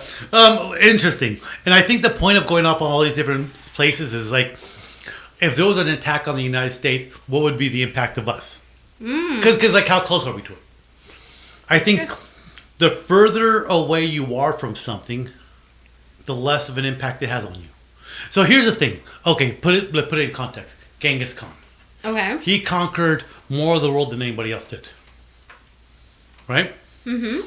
So what we do now is when we look at Genghis Khan, we say, man, he connected the whole world, the Silk Road, the laws. He brought like stability to Asia and all that stuff, right? Mm-hmm. And we're like 700-800 years away from Genghis Khan. We're like 10 generations, 11 generations away from Genghis Khan. That's wild. And it's far enough, but it's not far. Does that make sense? It's far enough, but it's not far. But here's the thing, though. We talk about Genghis Khan. Man, he had laws, writing. He did all this for Asia and whatnot. What about the people that lived at that time? Genghis Khan would come in. If our ruler of our town, our leader, did not give up to him, he killed everyone. Sometimes they'd kill all the animals. They'd kill everything. When you heard like the Mongolians were marching on you, you were terrified. Well, okay, because they did that. So people can't leave. You're destroying transportation. You're destroying their food. Well, you're doing it because if I come in and I kill your family and I kill your neighbors and everything, I kill everybody. That way you don't go to the next town, you don't warn them, and you don't get an army to come attack me. So I just wipe everybody out. So you're thinking about it rationally, why I would do it. But think about it. If I was invading your town right now. It's more savage than that. So if I came to your town right now, and you weren't here, say you weren't here, and I swept through this town, and I killed everybody with a sword. Okay. You come back to town, and you're like, what happened to my town? You go to your parents' house. I'm going to run you over with my car. Well, think about this. You go to your parents' house, you look for your sister, your brother-in-law, your mom and dad, and they're hacked to death with swords. Oh, man. And they're just, it's bloody. It's a carnate, it's bloody. It's bad. The house is half burned. Even the pets are all killed. Everything, right? You son of a bitch. So you would come up, it'd be terrifying, it would be disgusting. You would be destroyed that your family's last moments were horrifyingly in fear, terror. So we talk about Genghis Khan like, oh, what a great leader. Led the Mongolians, connected the whole world. But for the people that lived right then and there, that moment, they were living in terror because they know no one was going to escape and everyone's going to die, and they were going to die brutally. And there were cities that when they surrendered, Genghis Khan said, you surrendered, great, we're going to kill everybody anyways. Wow. He would have one soldier, what he would do, he would tell his soldiers, he'd go, you're responsible for killing these 10 people, you're responsible for killing these 10 people, and every soldier had to kill like 10 people. Chop off their head.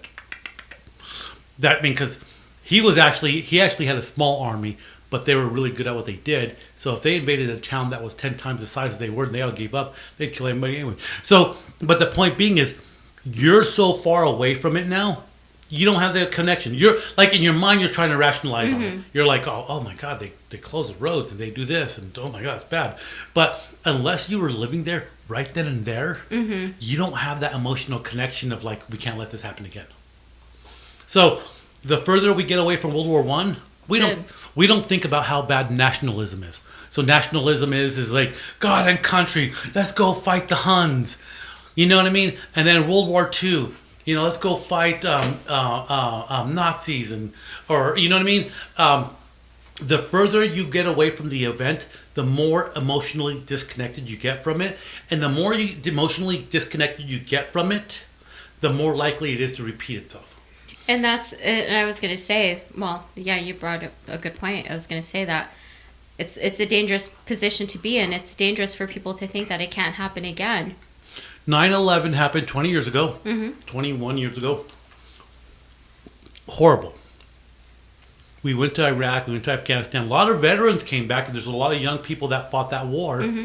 But Iraq and Afghanistan wasn't a war where the whole country was militarized. World War II, our whole country was militarized. Ford was making tanks and airplanes, right? Women were going to, first time ever women had to go to work because so many men went to go fight. And women had to take the jobs to keep America running. So Iraq and Afghanistan wars, a lot of young guys went through and horrible things happened. And, we may know people, but it wasn't the same scale, right? 9/11's 21 years ago. People still do stuff like, 9/11, lower the flag, and geez, where were you at? But it's not the same. It's not the same as the year after. Yeah. Remember, like the year after 9/11, like it seemed like the whole country came back to a standstill. This just happened a year ago. We lost these. The Twin Towers were still rubble. It was still there in New York. The further away you get from it, you remember it and you celebrate it, but it's not the same People connection. just end up rebuilding. Now it's like a memorial. And it's like where it stands, it's a memorial in New York. The further we got away from it, the more conspiracy theories were connected to it. What did our government know? What was their part in it? What was all this and this and this?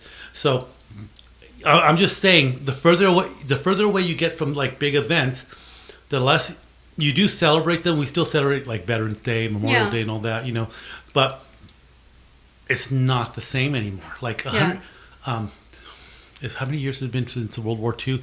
It's been like 90 years. All the major players are dead. When our parents die, they're the ones that had the closest connection because it was their parents or grandparents. Once they're gone, it's like World War I. We don't celebrate that anymore. No. Matter of fact, in big cities, after World War I, they put up monuments everywhere. You go to New York, there are monuments to World War I everywhere. People don't know what the monuments are. They don't know what the story is behind it. As a matter of fact, there are some people that were like wanting to take down some of the memorials, ready to build. They thought they were racist, or what have you. You know what I mean? There's like there's a whole story, but they don't realize like these are people that died in this war, this really horrible thing. But World War I, we're like 100 years away from World War I now. We are disconnected from it. We don't celebrate it. We really don't. When was the last time you guys said you were at a party and said, we're here to celebrate World War I, wave our flags, and we're going to have a barbecue, and my great-granddad, he was there, and he fought in the trenches? Yeah, that doesn't happen. The further away you get from it, the more likely it is to repeat itself. So now we're in a state in the world, Ukraine is blowing up. You have Russia saber rattling. We're going to invade Poland again. We're going to invade Lithuania. We're going to invade all these other countries because they don't see it that they're just fighting Ukraine. They see it that they're fighting NATO. And then the leader of Russia is Vladimir, whatever. You're talking about Putin. Putin. His dream is to take to rebuild the Russian Empire. Russian Empire extended all through those Baltic countries. He wants it back to what it used to be, and to what extent. And the state-run media, they're pushing that ideology. Saying, you know what? There's no option for Russia to lose. The state-run media out of Russia, if you listen to the translations, is like they're saying, we have to win. There's no losing. And if that means we have to go all the way, like nuclear weapons and everything, we have to do it. And then on the other side of the world, you have the Chinese doing the same thing with Taiwan, and they're trying to garner support with the Pacific Islands, and they're trying to you have Pakistan. All right, so here's what China does. China is flush with money. Their economy is growing. They give countries mega loans. Loans that these countries can no longer pay. Pakistan's one of them now. And they say, once you can't pay us no more, we're going to go in and we're going to take what we want. We're going to put a military base there. We're going to do whatever we want on you. And that's what happened to a lot of African countries. Got loans from China, and China wants to collect, and they can't. And China says, well, tough luck then. we're gonna put a military base there. We're gonna go over there. And we're gonna do this. We're gonna do that. We're gonna exploit your land for the minerals, for the lithium, for the lithium. They want the resources. Yeah, they want whatever they feel like they are owed. So it's a big tinderbox, and we're always been in a tinderbox. I mean, the world's always at odds. Like when Czechoslovakia broke, Kosovo, and all that was going on. It was a big tinderbox. Russia backed Serbia. NATO was backing Montenegro and Kosovo. You know what I mean? It was a tinderbox back then, but it's like a bigger tinderbox now. And the thing with a tinderbox is, it takes just like a spark to set it off. And once the dominoes start falling, I don't know if you can stop it. If Russia goes to war, who's Korea going to ally with? Russia has supported North Korea through thick and thin. And Korea has nothing to lose to invade South Korea. That's true. Right? Lob missiles at Japan if they want to. China, Taiwan. China will back Korea. You have like certain... It's almost like it was in World War I again. World War II. You have groups of countries backing. So you're talking about like players just like backing up other players and they're all lining up right now. The sides are being figured right now. And if somebody doesn't stop, it's going to get to a point of no return. And then one day, whether it's going to be in the Baltic, in the North Atlantic, or in the Pacific, or in the Taiwan Straits, somebody's going to lob a missile at an American aircraft carrier. I was going to say someone's going to get bold enough. Yeah. And they're going to launch nuclear war. Not even nuclear war. If it just takes one nuclear missile. Yes, one nuclear bomb. But even then, what if somebody lobbed a huge missile at one of our aircraft carriers that has like 4,000 sailors? Oh, it'll be an uproar. It'll be an uproar, and all of a sudden the United there's going States to will be be missile in a war. strikes everywhere. And suddenly the war, and the sides are divided. You have NATO, and NATO includes all the European countries like Turkey, Greece. You have like suddenly like the battle lines are drawn. So how close are we going to get to the edge before somebody says like, look, let's be civil about this. Let's think about the loss of life, the destruction. And you think about the Cuban Missile Crisis. You had Khrushchev and you had Kennedy. You had two very strong men, two bold men, and two men that behind back channels say like, we don't want to do this because it's going to get bad. And you don't want to lose face, and I don't want to lose face, so let's do it this way. And they did, and everything kind of calmed down. In the end, we pulled out our nuclear missiles out of Turkey, and Russia pulled out of Cuba, and we both the Russians. Khrushchev was able to tell the Russian people, "We won. We pulled the missiles out of Turkey. Yeah. America's pulling missiles out of Turkey." We were able to tell the American people. Kennedy said, "We won because we got the Russians pull out of Cuba." So nobody lost face. Everybody looked like the winner, and peace was maintained. We don't have the balanced, strong leaders now like that. Is Biden strong enough a leader to have that conversation with Putin? Putin's a strong man. Yeah, he's going to be someone who's going to railroad you. But not only that is you have to think about the current situation. Is there going to be a win-win? Because that's really what you're always looking at, the win-win. Is there going to be a win-win for everybody? What's the win-win going to be? I don't know. And is there a win-win right now? Right. Because if there's something that Putin wants that no one wants to give him, how is that going to be a win-win for everybody? And that's the thing about America when it comes down to elections that people don't think about. We're thinking about immediate returns. Well, Americans. Oh my God. Parrots. Americans. So patriotic Americans is Americans. Oh my God. I love it. Whoa, mind blown. Whoa, made up some new words. But the thing about Americans, we have like this short-term memory. Americans. Did I say it again? Americans. Americans. Us Americans have a short-term memory. Oh my God. Yes, they do. But we have a short-term memory, and not only that, we think about, how do I say this? The ideology that we use to vote right now is very tit for tat. Well, and that's exactly what it is. You're talking about Americans who want immediate results. They want They're Why- okay. They want okay. what's in front of them. So- they want gas to go down. So, but no, yeah, They they want- want gas to go down. But we voted for Biden because we were like, okay, Trump's crazy.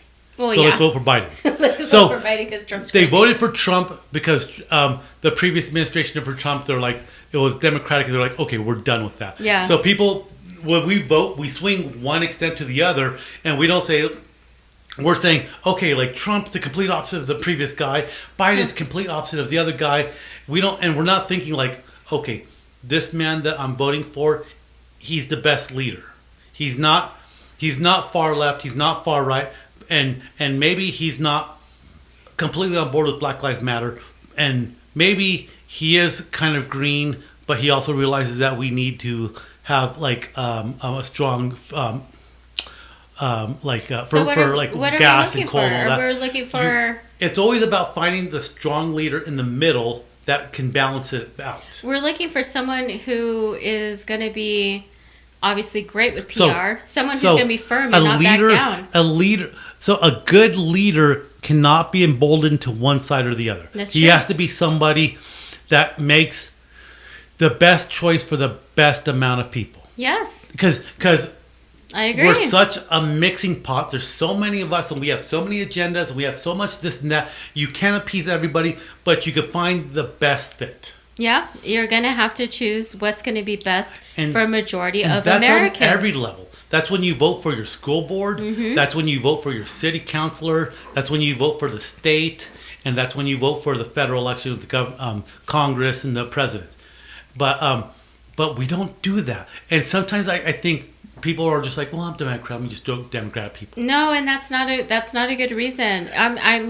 We're talking. You know what drives me up the walls when people say we're a two-party country? No, we're not. There's actually It's- actually another. You can go. Our and you country can was not build founded another on party. two parties. I think historically people think that it's either going to be Republican or Democrat. You know, you're going to go with the Grand Old Party or you're going to go with the Democrats. Right. But no, it doesn't have to be that way. It doesn't have to be that way.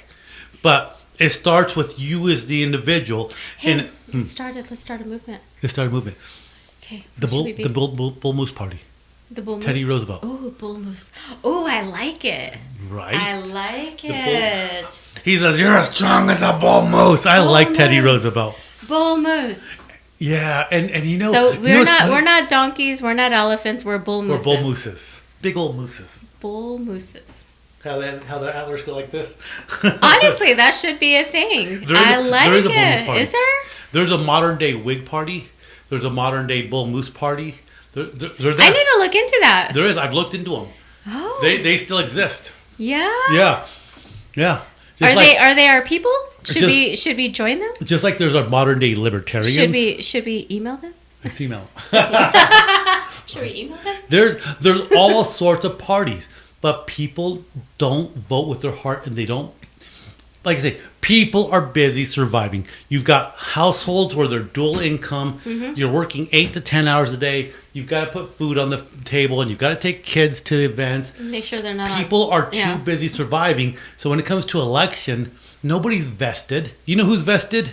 The candidates are, and the people that help them, the immediate people. There's people that their whole career is getting people elected. Mm-hmm. They're the ones that are vested in it. College kids are vested in it because they're not working. They don't have families. They keep up with everything. Right. They're, you know what I mean? So it's like slowing down and being like, God, who's going to be a good leader? Not just like who's Republican, who's Democratic, Yeah. who's this, who's that. Who's going to be somebody that's going to be like the best fit? Because there's no perfect fit. There's no George Washington. George Washington's gone. First president, we lucked out. A guy that they wanted to make president for life, and he said, nope, not going to do it. Not what we're about. But he said, I'm not going to do it. There's no more George Washingtons. There's no more Abe Lincolns. And you could argue about Abe Lincoln that, God, dude imposed martial law when he shouldn't have and stuff like that. But he did it. But, he was the best fit at the time. Then you have people like Roosevelt. You have all these great leaders for the time. Who's our best leader now? Do you know what I mean? Yeah. Well, hopefully someone comes up. I mean, Then you have the influence of big companies, money, media. and I think that's where a lot of people get very I think that's where they get. It's a lot to take in. They don't want to get political. They don't want to vote because they, I think that we intertwine business with government. Everything. And when you start to look at it, it's like government is business. How much? There was an article talking about how much money Nancy Pelosi's made since she's been in office. Because Nancy Pelosi is like super rich. For a politician, politicians can make a lot of money, but they don't make that much money. Well, they really don't. Honestly, like that's not. They don't make money. The president of the United States does not make a lot of money a year or something. Yeah, it's not a lot of money. Your average American is making like 50, 60, 70,000 a year. The president makes like 3 times what the average person does. Do you know what I mean? Yeah. They don't pay rent. They don't pay for any of their bills. They don't pay for security. It's all taken care of. If you don't I don't even have security. If you don't, and if you don't have to pay for groceries because all your groceries are taken care of, you don't have to pay rent. Basically, it's just an extra income. Yeah. But it's just free. Petty just so you don't have to. All your living expenses are taken care of. Right. And the reality of it is, you talk about, people say, we'll never go socialism, we'll never go this, we'll never do that. I always talk about Venezuela. I know people there. Yeah. I know people there living now. I know people that that have been living there since before Chavez came into power. When Venezuela was a democratic country. Venezuela was the most successful country in South America, flush with money, oil, everything, good schools, good everything. Now their money's worth garbage. I was watching a video of a guy, he was trying to change $100 to get change in Venezuela, and he said he couldn't do it. And so he had to break the 100 into 20s, and he would exchange 20 with people on the street. And he said their money is worth so little. He gave somebody a 20, and he got like 3 or 4 bricks of Venezuelan money. Holy crap! To equate 20 American dollars. Wow. That happened in our lifetime. So you're talking about a democratic country where it's so objectively poor that it takes a brick of money to equal $10. Wow. Do you know what I mean? That happened in our lifetime. That's not like 100 years ago. That's like right now. People that live there right now, because the government it's a socialist government. They take care of everything, utilities, Wi-Fi, and all that. I've been on the phone with people down there. Wi-Fi cuts out. Oh yeah, Boom. you were saying that. Yeah. Some of my friends were telling me that the utilities, like I hadn't heard from a friend down there, and she said, "Yeah, our light went off for like 2 days." Wow. Why? Not because it's like here where people are all turning on the ACs. No. It's just there's no incentive because there's no competition and all that. There's no incentivization to like improve the grid. So they're out for power. Water goes out for days. And how they have Wi-Fi as much as they do, but it's surprising. So the modern day country where people live like that. Wow.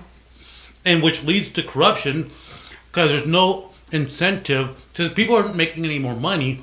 So if you grease the pocket of officials to get a little bit more, so basically all the officials are the ones who are living the better life. And we go back to Madera, the current president.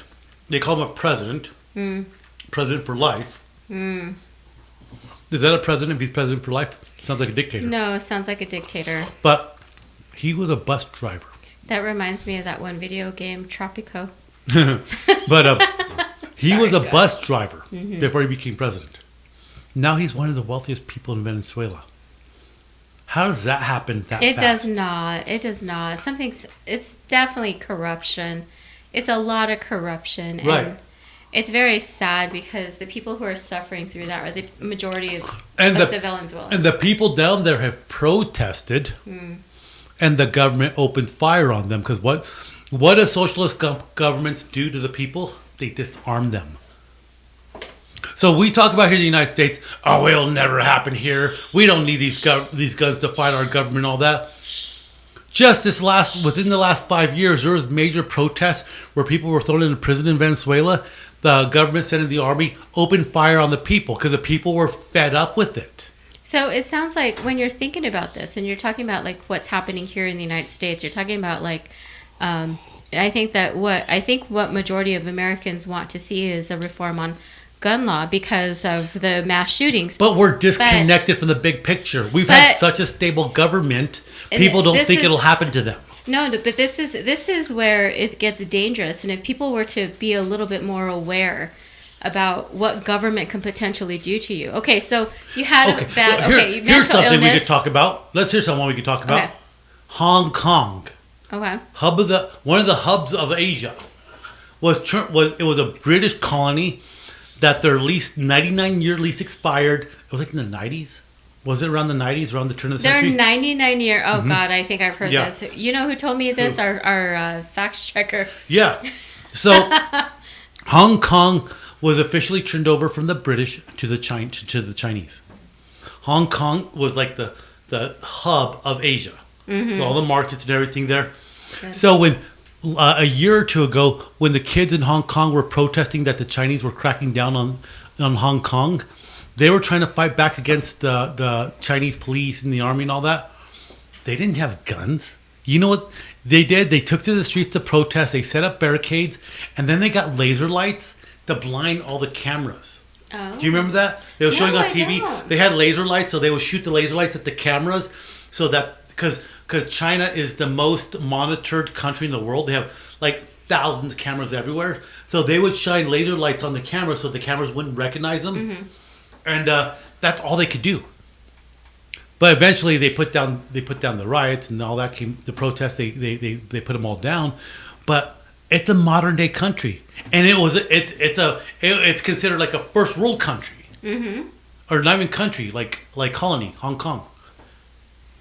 Wow! But it's happened in our lifetime.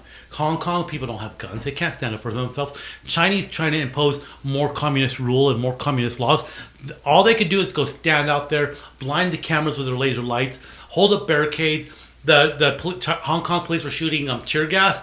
And they would get those big like construction barrels, throw them over the tear gas so that they wouldn't get all tear gassed and all that. But there was nothing else they could do. They could not stand up for their rights besides standing out there until the Chinese got more military, more police to put them all down. Do you know what I mean? Yeah. It could happen. It's happening. And for us to say like, well, we don't need these guns. It will never happen here. Well, no. The thing about it is this is where what I was going to say is like the stupidity is of people, and it's not everybody. Unfortunately, what's happening now is because of a small few. Small few. When you look at mass shootings in America in the last 10 years, do you really? This isn't a like. And this is a small few people who have done it. And our country is actually big. Our country has 300,000 people. Do you know there's more people in America than there are in Russia? We have a bigger population in America than we do in Russia. I do believe that. Russia is like 3 times the landmass of the United States. Well, because a majority of their landmass is in the freaking tundra. It's freaking like cold. Frozen. Yeah, but the reality of it is we're like huge. I mean, like I'll have to pull it up. When you're okay, so actually look up how many mass shootings have there been in the last 10 years? I don't know if there's even a number that Google could give you. What quantifies a mass shooting, though? Well, okay. Well, God, that's a really good question. Is it like one person shot? Is it 5 people shot? I don't know, because I mean, every weekend you're like, oh, a mass shooting at a bar, 5 people dead, or okay. So even if how many mass shootings do you think there would be in the last 10 years? Like I say, it just depends. I still say it's a small few. I mean, I'm not saying a small few is not 20. There's definitely more than 20. I'm thinking it's in the hundreds. Right. Obviously, but I don't think that. Oh wow! Here's country populations in 2022. Okay. The most obvious is the country with the largest population. The first 2 are obvious. Who do you think they are? Number 1. Wait. Country population. Country population. The largest country with population? Yeah, first one. It should be obvious. I would think that it would be like China. Yeah, number 1 is China. Number 2 should be obvious too. The largest democratic country in the world. I would think that it would be like the U.S. No, India. No, India? India. India. So by population. Oh, yeah, duh. I forget about India. India. So by population, like 70, this is 76% of the world population. And the world is like 7 to 8 billion people. 76% of the population is between India and China. Wait. Repeat that. My mind is wrapping around. The world population is between like 7 and 8 billion people. Okay. 76%. No. 76% of the population lies in China and India. Yes. That is huge. So China's number 1, India's number 2. Okay. Who do you think is number 3? I don't even want to guess at this point. United States. Really? And then number 4 is Indonesia. 5 is Pakistan. 6 is Brazil. Russia is number 9 in population. They have 145,000. So Russia, for being 3 times the size of the United States, only has half the population of the United States, followed by Mexico. I was going to say Mexico's pretty big. I mean, think about Mexico City. So you think about how important the United Kingdom is? The United Kingdom is important. Democratic, they have the monarchy, London, trade, banking. Where do you think the United Kingdom is on that list of population? They're like number 15. 21. Oh. France is 22. Germany's 19. These are the important, big countries you hear in the news. So, wait. South Korea is 28. Spain's 30. Uganda, 31. So I'm just going down. Canada, 39 on the list. They have a population of 37 million. We're Canada. United States, 300 million. There's people out there. Canada's 37 million. I don't know. Venezuela's number 50. They have 28 million people. Wow. 28 million people is not a lot in the country. When you no, think it's about not. Syria, which there's fighting going on there. What's the one at the bottom? Okay, I'm going to the bottom, but let me just look. I'm just trying to go through the list to see where countries are. Israel's number 100. So they don't have a big population. Israel's only 8 million people. There's more people in New York than there are in Israel. Bottom of the list. Bottom of the list is Pretoria. Just kidding. Oh my God. Did you ever watch Family Guy? I'll give you like the bottom 2 or the bottom 3. I don't even know who the bottom 2 or 3 are. What the heck? Okay. Do you know what St. Helena is? I think that's one of the Caribbean islands. That's number 230. 230. 230,000 population wide. No, place 230. Oh, okay, 230. Like okay. China's number 1. And what is their population? St. Helena 6,000. 6,000? The Falkland Islands, where England went to war over, 3,000. No, that's 232. The very bottom of the list, the least populated country, is the Holy See, the Vatican, 800 people. Before them is a country called Tokelau, 1,000 people. Tequila? Tokelau. Tequila? I'm trying to see if there's a country here on the bottom. Okay, the Cook Islands. You know what the Cook Islands are? No. The British Virgin Islands. You know the British Virgin Islands? Yes. So the very smallest country is number 235. The British Virgin Islands are, where was it at? St. Martin. Where is it? I lost it. Oh, the British Virgin Islands is number 220 with 30,000 people. Wow. So God, there's a lot of countries that don't even have 1 million people. French Polynesia, New Caledonia, French Guinea, Barbados, Belize. Belize only has 300,000 people in it. Luxembourg is in Australia or in Europe. 169 with only 600,000 people. Solomon Islands, 600,000 people. So it gives you an idea. The first country, the country that has 1 million, lowest to the bottom, is called Eswatini in Cyprus, which has 1 million people. And they're number 158 and 159. Wow. So the majority of the world population is in China, India, followed by the United States. Wow. So when you talk about what's going on in Ukraine, and they're like, well, Russia's like, we'll use nuclear bombs. Well, yeah, they have half the population of us. They have no reason not to. And I'm surprised North Korea, I don't even know where they're at. I didn't even look them up, but I don't even see them on here. But they've got to be somewhere. South Korea's 28, so I don't even know where North Korea's at because they're always in the news. You know what I mean? Yeah. Yeah. So, any countries you want me to look up? No, not really. Cuba's 11 million. Portugal's 10 million. Honduras is 9 million. Yeah, I don't even see North Korea on here, so I don't know. Maybe they don't have the number for New Zealand, or not New Zealand. New Zealand's 4 million, but maybe they don't have the numbers for New Zealand was only like 400. 400. Wait, 4 million. 4 million. Maybe they don't know what North Korea is because it's such a closed country. So that gives you an idea of population. And I don't even remember why we got off on this tangent. Because that's what we do. We go off on tangents. Well, because we are drinking with friends. This is the exact kind of conversation you would have at a bar. This is what we would be having at a bar. And then, are we going to loop around? No, we try. But it's mimosa. It's Saturday morning. I know. It's beautiful out there. The Isle of Man. Isle of Man. 85,000. Jeanette. There's a race there's out an there. Island, Jeanette, there's an island of men. I know. And you know what? I'm Island thinking of that's Men. your next vacation spot. Oh, yeah. An island called of men? I know. Dude, I'm going to buy you a ticket. Actually, I don't want to go there. I feel like it's a rapey situation. I didn't get any sleep at all. I'm tired. I'm glad to be back. Don't want to be at the Island of Men. Oh my God. So this was off the worldometer.info. World population. I think that country, was it Isle? Island of Man? Isle. There's actually a major race that happens there. What's that? It's just a race. There, I know. I don't know. No, I mean, I'm talking about I'm not talking about a sex race. It's like car racing. It's like a stupid race. It's like a stupid race. But race. it's a stupid race only that guys would do. Like that's why it happens there. Like riding on donkeys. Dude, I can totally do that. It's like, you guys are dumb. It's What's like, the Island of Men? Hey friends, this is the race we're gonna do. It's like a triathlon times 5 with beer and tequila, and you're gonna be just in speedos. We're gonna ride on a donkey in speedos, and then after you get to the first mile, we're gonna hop off, get on a bike. See, that's what downhill. A bike with no seat. Bike with no seat. Go downhill. It's like, into I can't the sit down. Then you're gonna.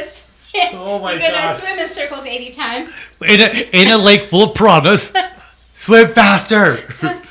This is what happens when you get a bunch of guys together. You're gonna run to the plane. You're gonna put on your parachute. This is exactly what happens when you get a bunch of guys together. You have a bunch of guys together on a small island. They don't even come up with a unique name. They're like, we're just gonna call it the Island of Men. Isle of Men. We are the Isle of We're the Island of Men. First stupid thing guys do, we give it the wrong name. The second thing we do is like, we're gonna come up with a stupid race. Sweet, what do I win? You win a beer. You win a beer. Oh my God. And I can see you being elected as our president. Yeah, I'm gonna look up, see what the tickets are called. I kind of feel like this is a moment back at our fact checkers. And so you know what happens? And being a bunch of guys there, they're all thinking, no, just let all the guys in, because you know what, guys? If there's enough of us guys here, the women will come. That's how guys think. We're all like, no, the women will come. Let the guys in. So now it's just a bunch. It's just a big wiener island. It's a sausage fest. And the women never showed up. Well, the women now are scared because they're like, ideally, like, oh my God, it's gonna be hot. But then what was my initial reaction? That is a rapey situation. They come back all discombobulated, the hair is all a mess. They're like, Jeanette, did you have a good time? No. Stay away. Don't go. No, bad idea. It's a something about Mary hair situation. Oh my God. Every single day. No, I don't want to go back. I'm just blown away by these numbers. China and India have like 1 billion people. India has exactly 1 billion people more than the United States. 1 billion. They have 1,300,000 or 300 million. I think that's where you're gonna find your wife. Sweet. Ding, ding, ding, ding. We're so racist. You're gonna find your wife there. Wow. Earth, the population of Earth is on the edge of 8 billion people. We're at least at 7.95 billion. Wow. Okay, here puts it in perspective. One more, then we'll move on, because I know this is talking about population. It's like only fascinating to guys in the Island of Men. So the Island of Men, and it's fascinating to people who are drinking mimosas too. So at the Island of Men, they're all listening to this and they're like, they're right. That is fascinating. That the population is, and all the women are like, yeah, what's next? What's next? Okay, one more thing. Population of Earth right now, 7.95 billion. China's 1,450 million. India's 1,330 billion. The European Union, all the European countries that are in the Union, 400 million. And then the United States is 300 million. So all the European countries is barely more than the United States population-wise. Well, because like each country in Europe is like less than the size of Texas. Germany is not even big. You can go and travel to Germany. Only Ukraine is close to the size of Texas. Oh, shall we go? No, it's once they stop fighting. So my brother has a friend who was in the Peace Corps, and that's where she was at. She was in Ukraine. When I went to Hawaii the first time, there was I went to a hostel. There was a lot of Ukrainians there. Yeah? Yeah. And I had my rugby ball, and that's how I was able to make conversation with them. They're like, "You rugby?" I was like, "Yeah." We were all throwing the rugby around. So I pulled up the population clock. Mm-hmm. So the population clock for the United States, it just clicked to... Does it go up and down? No, it goes up, right? Oh, it's going up? So all the births, but no deaths? In the United States, there's one birth every 9 seconds. Wait, is it really going up? Yeah. And then... there no, like... And there's a death every 13 seconds. So... Oh, this is weird. So that's why it goes up. It's going up slowly because there's one death every 13 seconds, but there's one birth every 18 seconds. So you see how...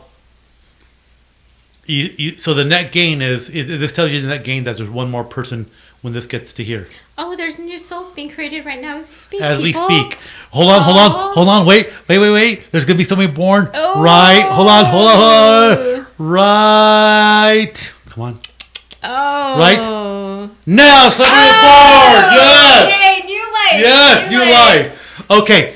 Here's the world population clock. Oh shit! Look how that's going. Fast. Look at it. 1, 2, 3, 4, 5, 6, 7, 8, 9, 10. 10 people born right now. Yay! Yes! Happy birthday! Happy birthday!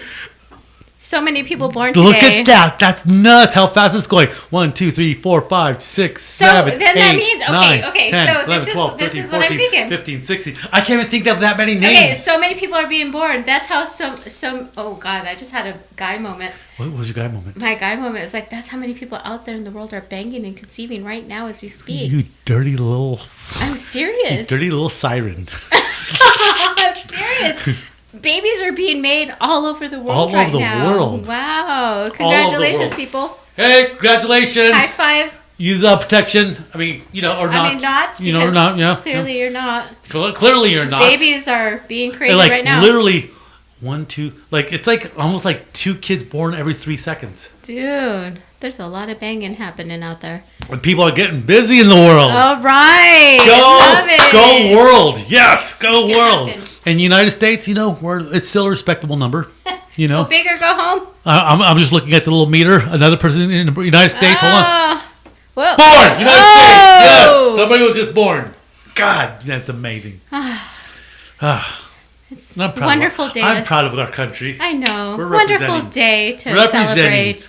People are just wonderful being born. day for champagne. I'm having champagne for all the kids being born. Cheers. I know. Cheers. Hey, welcome to the free world. Welcome to this life. Okay, so we're covering things in the news.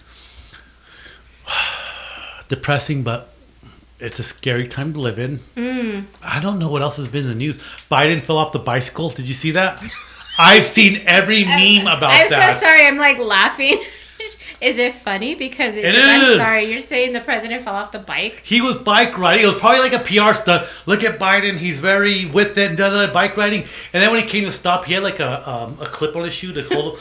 I don't know why they gave him shoes with clips. Was it hilarious? Because it sounds hilarious. I'm sorry. It kind of was. Okay. But then the memes that came up afterwards are even funnier. So there's a meme of Kamala Harris, the vice president, holding a wrench. Like she did it. You know what I mean? There's like a meme where Joe Rogan catches him. Like the memes. Let me see. Meme. Oh my God, I'm so bad. Joe I love it. Biden. Bike accident. Boom. I mean, there's just like countless memes of Joe Biden falling in. You're going to see this, Jeanette. Look at. Life alert. There's a meme for life alert. Oh my God, I've fallen and I can't get up. I've never seen this one here. What's the best gift I ever gave? Probably the bike got him. I can't read that. It's too small. Oh no, dude. He looks like Oh, Probably man. the bike. Oh, what's the best the best gift Kamala Harris ever gave? Probably the bicycle she gave to Joe Biden. Dude. Oh my God! Is that like people they're picking him up? So, he's had a bunch of snafus in terms of like tripping and all that. And I get it. It's probably a PR stunt that he's with it. But you give him shoes where you have to clip in, and then when you stop, you have to unclip your shoes. Come on, you know what I mean? At least have this. There's a meme of Biden with training wheels and the little tassels on the bike. Wait, hold on. So I don't have my glasses. I was gonna say, is that a basket? That is a basket in the front of the deal there. There's a picture of Vladimir Putin with his bike smiling. I don't know. I don't know. It just wasn't. Did they need to do that? I don't know. They probably, we know he's an old guy. I know, but it's like a horse and pony show. It's like, come on.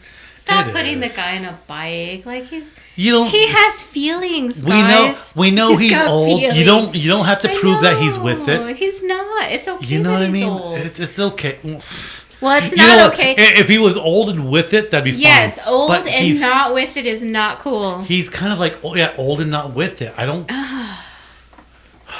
know. Like, it's just like, are we like just like grandfathering our president? Like, oh, we kind of man. are. We kind Sorry, of are. Grandpa. Anybody could be president, but going back to what we were saying, we need a strong leader. We need we need another fucking Kennedy. Yeah. We need a Kennedy. I don't know who that's going to be. I don't know. Is you someone know what? bold enough? It could even be somebody older. In the folder? No, in the folders. I honestly, if you guys think back to this, we need a 40-year-old. We need a young. I honestly thought Ron president. Paul would have been an amazing president. Yeah. I even thought Gary Johnson would have been a good president. Yeah, I thought he would have been good. But we need a young person out there. Oh, look at there's a Joe Biden riding bicycle T-shirt. I'm gonna have to get one. Oh my God! Look at those. Oh my, Biden. Yeah, I don't know. I like this one. This one is like comical. The he's on midair. running the country is like riding a bike. Oh my God. Oh my God, dude. I don't know. We have him for 2 more years. I guess it is what it is. Hopefully the world doesn't fall into anarchy. No, and if anything, if there is a message to be said today, is that let's be smart, people. Like, let's be smart. Stop choosing party. Yes. Vote by your heart. Yes. There's a lot of really good candidates out there. Yes. And honestly, if there's like a ballot with like 6 people to vote for, that's fine. I'm gonna vote for your party. I'm gonna go find the Bull Moose Party. I'm gonna send him an email that I want to join them. Our country, a couple of things to remember about our country. Our country is a republic. It's not a democracy, it's a republic. And the difference is, if we were a democracy, everything had to be 50-50. Whereas a republic is like, it's 3/5. We believe on making the best decision possible. We're blessed that we have the system of the electoral college. Because all of us other states that have smaller populations, like Nebraska, Kansas, Wyoming, New Mexico, Arizona, all the smaller population states would not have a say-so. But we do because of the electoral college. That kind of levels the playing field. And people, hey, look it up. You know what I mean? And our country is not founded on the principles of 2 parties. That's true. And so when somebody says our country is a 2-party country, no, it is right now because that's what we elect. But you know what? It's not founded on that. So vote with your heart. Who's brave enough to go out and really start the reality movement? Because let's really talk about like reality. Right.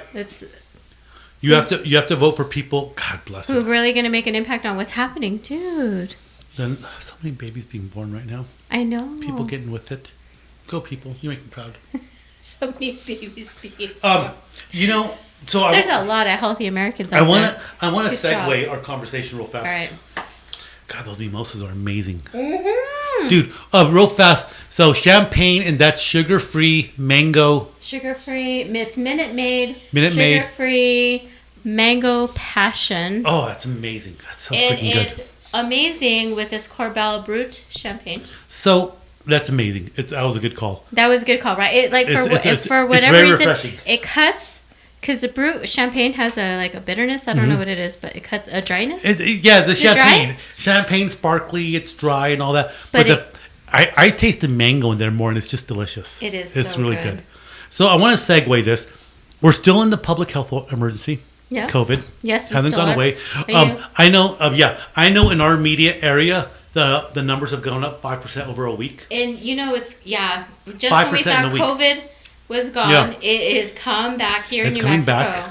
And I think it might be true everywhere. It Yeah. hasn't skyrocketed, but it has No. gone up. So here's something. I think I had COVID twice. Tested positive twice. Yeah. I got my vaccines, and it's funny because when I talk to people about this, when I got my vaccines wrecked me. Oh, I know. You were so down. When I got my first vaccine, Yeah. I couldn't breathe. I felt like an elephant was sitting on my chest. I got the shakes. I was getting like I was sweating. I was freezing. I like my friend, the nurse came by and she's like, "Dude, you are not good." And I felt like that this morning. she was like, That "Let was me take you to hangover. urgent care." And I said, "No, I'll be fine." She goes, "If you're still like this in the morning, I'm taking you to urgent care." I was a mess. Both vaccines. Both times. Probably the first one was worse. I just had a welt. Ooh, I was a mess. I was- And I exercise every day. I know eat you well. do. I don't drink mimosas every morning. I No. could, but I mean, maybe I they're should. delicious. But They're delicious. but so I've had this hip / groin / sciatica pain now. Oh no. That hasn't gone away. And I don't know if you noticed, there's days I walk with a limp. Well, and today I've complained about it. You were walking with a limp today, friend. And it hasn't gone away. And some days it's worse and some days it's others. Is it your bed, maybe? I switched my bed. And the bed helped a lot. Yeah. I got a Tempur-Pedic. I got a Cali. The cable's here. I got a King Cali. Just ordered some sheets on. I just ordered some cooling sheets for night. Some sheets that would be nice and cool. They should be in next week. And I'm very comfortable. I'll probably get some new pillows to make sure I'm sleeping well. But this pain in my hip doesn't go away. Oh man. It's horrible. I'm actually thinking of going and get some acupuncture because the acupuncture worked so well on my knees, and my knees were in horrible. I hear pain. acupuncture is amazing. So my knees were in horrible pain that the acupuncture actually, after the first treatment, I've never had knee issues ever again, ever. So but where I'm going with this is I was talking with my nurse, and we were talking about this, and I was like, God, my hips just kill me. And we've been talking about it for a while, and she says, those COVID vaccines. And I was like, Really? and I told her, I go, yeah, I know the conspiracy theories. I read all the literature. And she goes, I know a lot of people that have a bad sciatica because after they had their COVID vaccines. And I was asking, we were kind of just talking. I go, do you want to look that up? Let's research it. She goes, yeah, I'll look it up for you. She goes, let's research it. And so I started researching it. And there are a lot of cases of sciatica and neuropathy, of people reporting sciatica and neuropathy in the hip after getting their vaccines. Holy smokes! Really? I've never heard of it before I that. hadn't heard that either. And she keeps on telling me, she goes, with the mRNA vaccines, it's changing people, and people are coming up with pains that they never had. She goes, I think it's related. And I'm not a doctor. Yeah. I'm not a doctor. But I'll tell you what, Jeanette, for a guy in his late 30s going to the 40s, I think I've been super, super active. I've always stayed super active. Matter of fact, I'm going to go try to jump out of a plane in about 2 weeks. Oh, nice. I want to go jump out of another plane. I don't know if I will do it here or if I'm going to go drive somewhere to go do it. But I've been itching to jump out of a plane again. But this hip pain, some days it's debilitating. You're too young to be going through this. It's horrible. You're too young to be going through this And shit. I fight it. I go to the gym and I'll go do exercises specifically to work on my legs and my hips to try to strengthen the muscles. I have a solution for you that I can tell you offline. Is it what I think it is? Oh, yeah. Yeah. It's heroin, right? Oh, yeah. Definite heroin. Sweet. But It's kind of curious, and I've just barely started reading on it. And I'm thinking of going to ask my doctor for some cortisone shots, but I've got to pay for the X-rays and all MRIs and all that. I'm not sure what it is. So maybe it's not like illegal, but do something medicinal. Yeah. Do something medicinal. Seriously. Yeah. And sometimes I do because it's just bad. I was gonna say, but I would do that. But like this week that's been raining a lot, the pain's been horrible. Oh man. It's been horrible, and I could tell you, measuring my legs and doing exercises like. And you've gone to the therapist in Albuquerque, and they helped a lot. Yeah, it helped because in January it was worse when I got my shots. It correlates when I got my shots. You got your booster too, though, didn't you? I haven't even got my booster. Yeah, I got my booster. I'm afraid to get the booster. It's not because it's a shot thing. I'm afraid to get sick. For whatever reason, I've dodged COVID for the last few years. I haven't gotten COVID. I just don't know, Jeanette. I don't know. Maybe I've had COVID the whole time. I have no idea. I've been, in my mind, I've been trying to quantify it. What is it? What could it be? What's, timeline, it kind of works, but like when the pain started, when I got my boosters and all that, I wasn't keeping track of anything, so I can't say yes, this is a direct correlation. But on the bigger picture, it kind of does go hand in hand. Yeah. And I'm wondering how many people out there are suffering from something that they didn't have before COVID, and now they have. That's interesting. And I'll tell you, that is interesting. Yeah. So when I got tested positive for COVID, I wasn't sick. Yeah. I was asymptomatic completely. But then, like I told you, I had my boosters. I couldn't breathe. I couldn't breathe. Yeah, you said you were wrecked. I remember when I was in my truck and it hit me. Yeah, I was like, you were out. I was like shallow breathing, and I had enough wherewithal with my head to think, all right, slow down and make myself do tactical breathing. Mm-hmm. Deep breathe in deeply, hold it, exhale deeply. And I remember thinking to myself, just calm yourself down and breathe, and just trying to force myself to breathe. But so I do CrossFit, and I do it very intensely. The days that we do cardio, it hurts to breathe. Oh my God. Bad. Ever since then. And I can tell you, it didn't exist before. Oh shit. That I can tell you. I've always had issues breathing. Yeah. I breathe hard, sleep apnea, asthma, and all that. But I exercise hard enough, and I fight through it. But right now, it's never been like this. Where if I go on the Airdyne, the bike with the handles, I go. If I do that now, and I go as hard as I can for a minute, like the pain I get, you're gonna have lack of breath. I've never had it to that extent. That's not good. And the only thing I can say is it kind of does correlate with the timeline with my COVID vaccines. And I'm not telling anybody to not get them. If you think it's going to help you, if you think the science sufficiently backs it up, and honestly, it's really a personal decision. You have to make a personal decision. And I think there's always going to be a lot of anxiety for it. And I had anxiety, and right now I'm telling you, I have anxiety for the booster. Yeah. And I know I need it. It's just I'm preparing. People are getting the third booster. I know, and I'm not even there yet. I'm just like, haven't even had the first one. And I honestly, for me, I'm preparing to be really sick. Yeah. Because I heard that with me with the vaccine, I only got welts. Imagine this, Jeanette. I only got welts on my... Jeanette, imagine this. Imagine having a pair of balls. So, imagine you have a pair of balls and you have a big old schlong. Okay. All right? So just try to visualize what that would feel like. And imagine somebody kicking you as hard as they can in your balls. That's the only way I can describe it. Gosh, that sounds terrible. I don't know how you would visualize that. So I think about like balls, and they kind of like travel up and they become my breast. So when I think about like how I would get what it is the boobs. If they kicked your balls hard enough and they went inside, they would become your ovaries. Or maybe they just like popped up and became my breast. Wow. That's hard. That's being hit hard. I don't know. I feel like that's crazy. There's a lot of people going through a lot of challenges after this whole COVID thing. And there's an article I was reading from this neuroscientist. Oop, I'm touching the mouse and I'm making sure I didn't pause the film, the recording.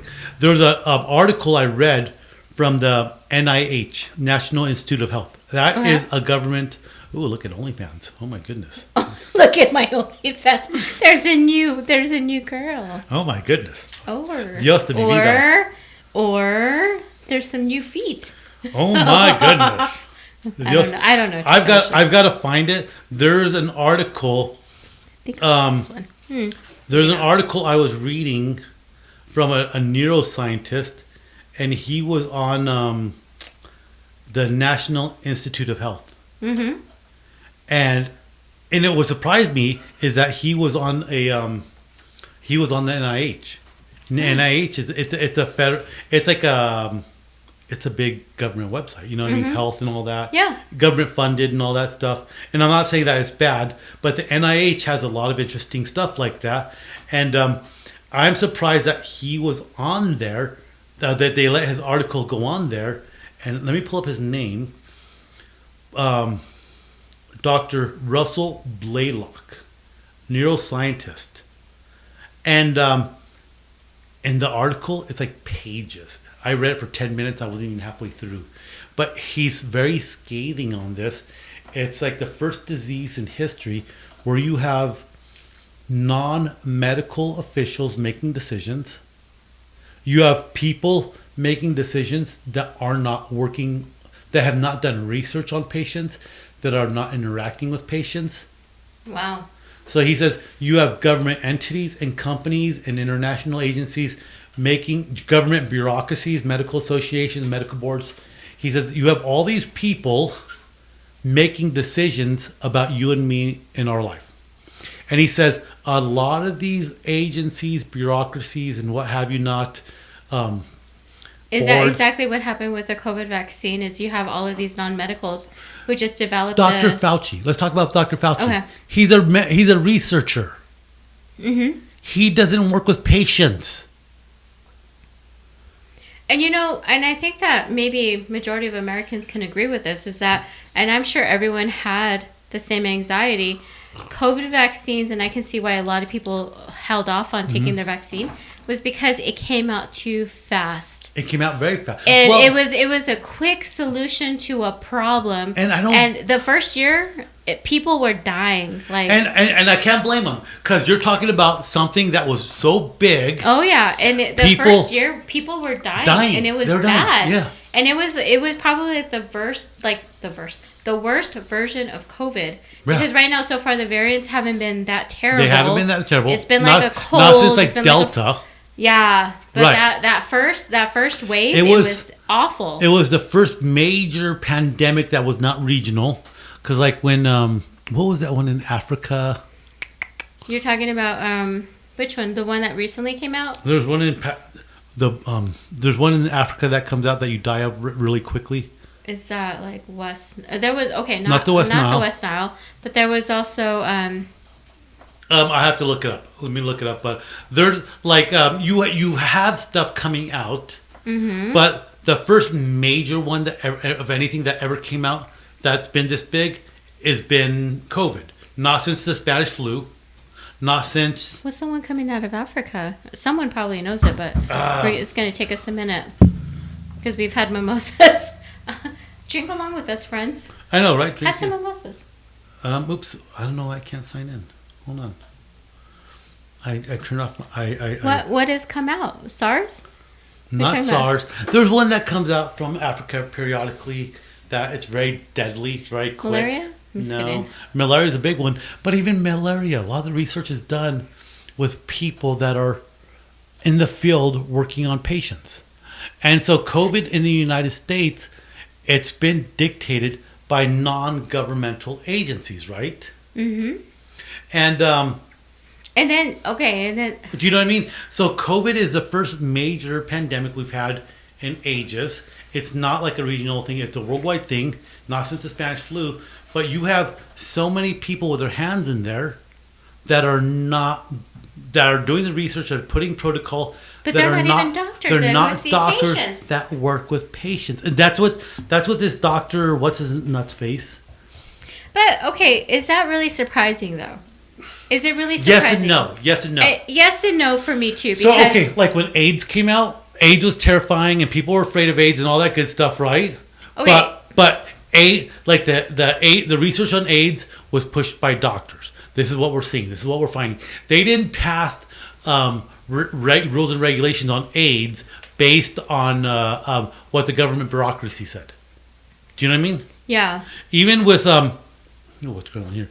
Even with like SARS when it came out in China was very scary, but it was still based on I don't know what's going on. What is it? But it was based on stuff that was going, doctors. Your doctors were making these recommendations. Your doctors were the one it was very research, hands-on, in the field research. And right now, we're not seeing that. We're seeing stuff being pushed by people that are in boards, bureaucracies, and agencies that do not interact with the public. And it's not surprising because you're talking about a world pandemic. Right. You're talking about like probably each country is like probably doing their own, well, honestly, they're doing their own testing methods, or they're talking to their pharmaceutical companies. They're wanting a quick fix. And honestly, when it comes down to it, when you're thinking about pandemic that's putting people down worldwide, don't you want to be the country who has the answer, who's going to keep your country alive? Because ultimately, people are still selfish and they still want to think like, we're still going to live. It's kind of scary. It's kind of scary because then you're still looking at like, it's not just about people's health and wellness. It still becomes a political factor. And that's exactly what I think happened here. It was very politicized, and there was like a lot of money. There was a lot. Ebola. You want Ebola. Oh, that's Ebola. what I was talking about. Oh, okay. When Ebola was coming out of Africa, you have researchers in the field researching it, even though it's super deadly. I don't want Ebola. Ebola is probably it's like way more deadly than COVID. If you get Ebola, you're gonna die. And you die fast. But you're also gonna have a lot of pain. Isn't that where you bleed out? I think so. You're gonna bleed out. You're gonna bleed out from every orifice. It's like a body-wide period. Oh, I don't want to bleed out from my eyeballs, dude. Ugh. Gross. Let me see. How do you die from Ebola? Ebola is a deadly disease caused by a virus. There are 5 strains. 4 of them can cause many people sick. After entering the body, it kills cells, making them explode. It wrecks the immune system, causing heavy bleeding inside the body, and damages almost every organ. You just bleed out from every orifice? I'm not saying that right. So the disease kills between. So what was the kill ratio for COVID? Have we reached over, I know we've reached over 1 million. Well, yeah, but the kill ratio. The kill ratio. How many people die from COVID? The mortality rate of COVID-19. Okay, let me look at this. The mortality rate. I know that was 1 million in the States, most recent. 19. I thought I heard the announcement the other day. Oh, COVID-9. COVID-9? Let me do that again. What's COVID-9? Mortality rate for COVID-19. The mortality rate is, let's see if they can tell us what the rate is. It gives us numbers. Numbers. What is the overall mortality rate? 5.9%? 5.9%. So out of every 100 people, 5.9% of the people. So like 5 people plus a midget. So it's actually not. I mean, it is and isn't. But mortality rate of Ebola. Okay. It's between 25 and 90% of those people.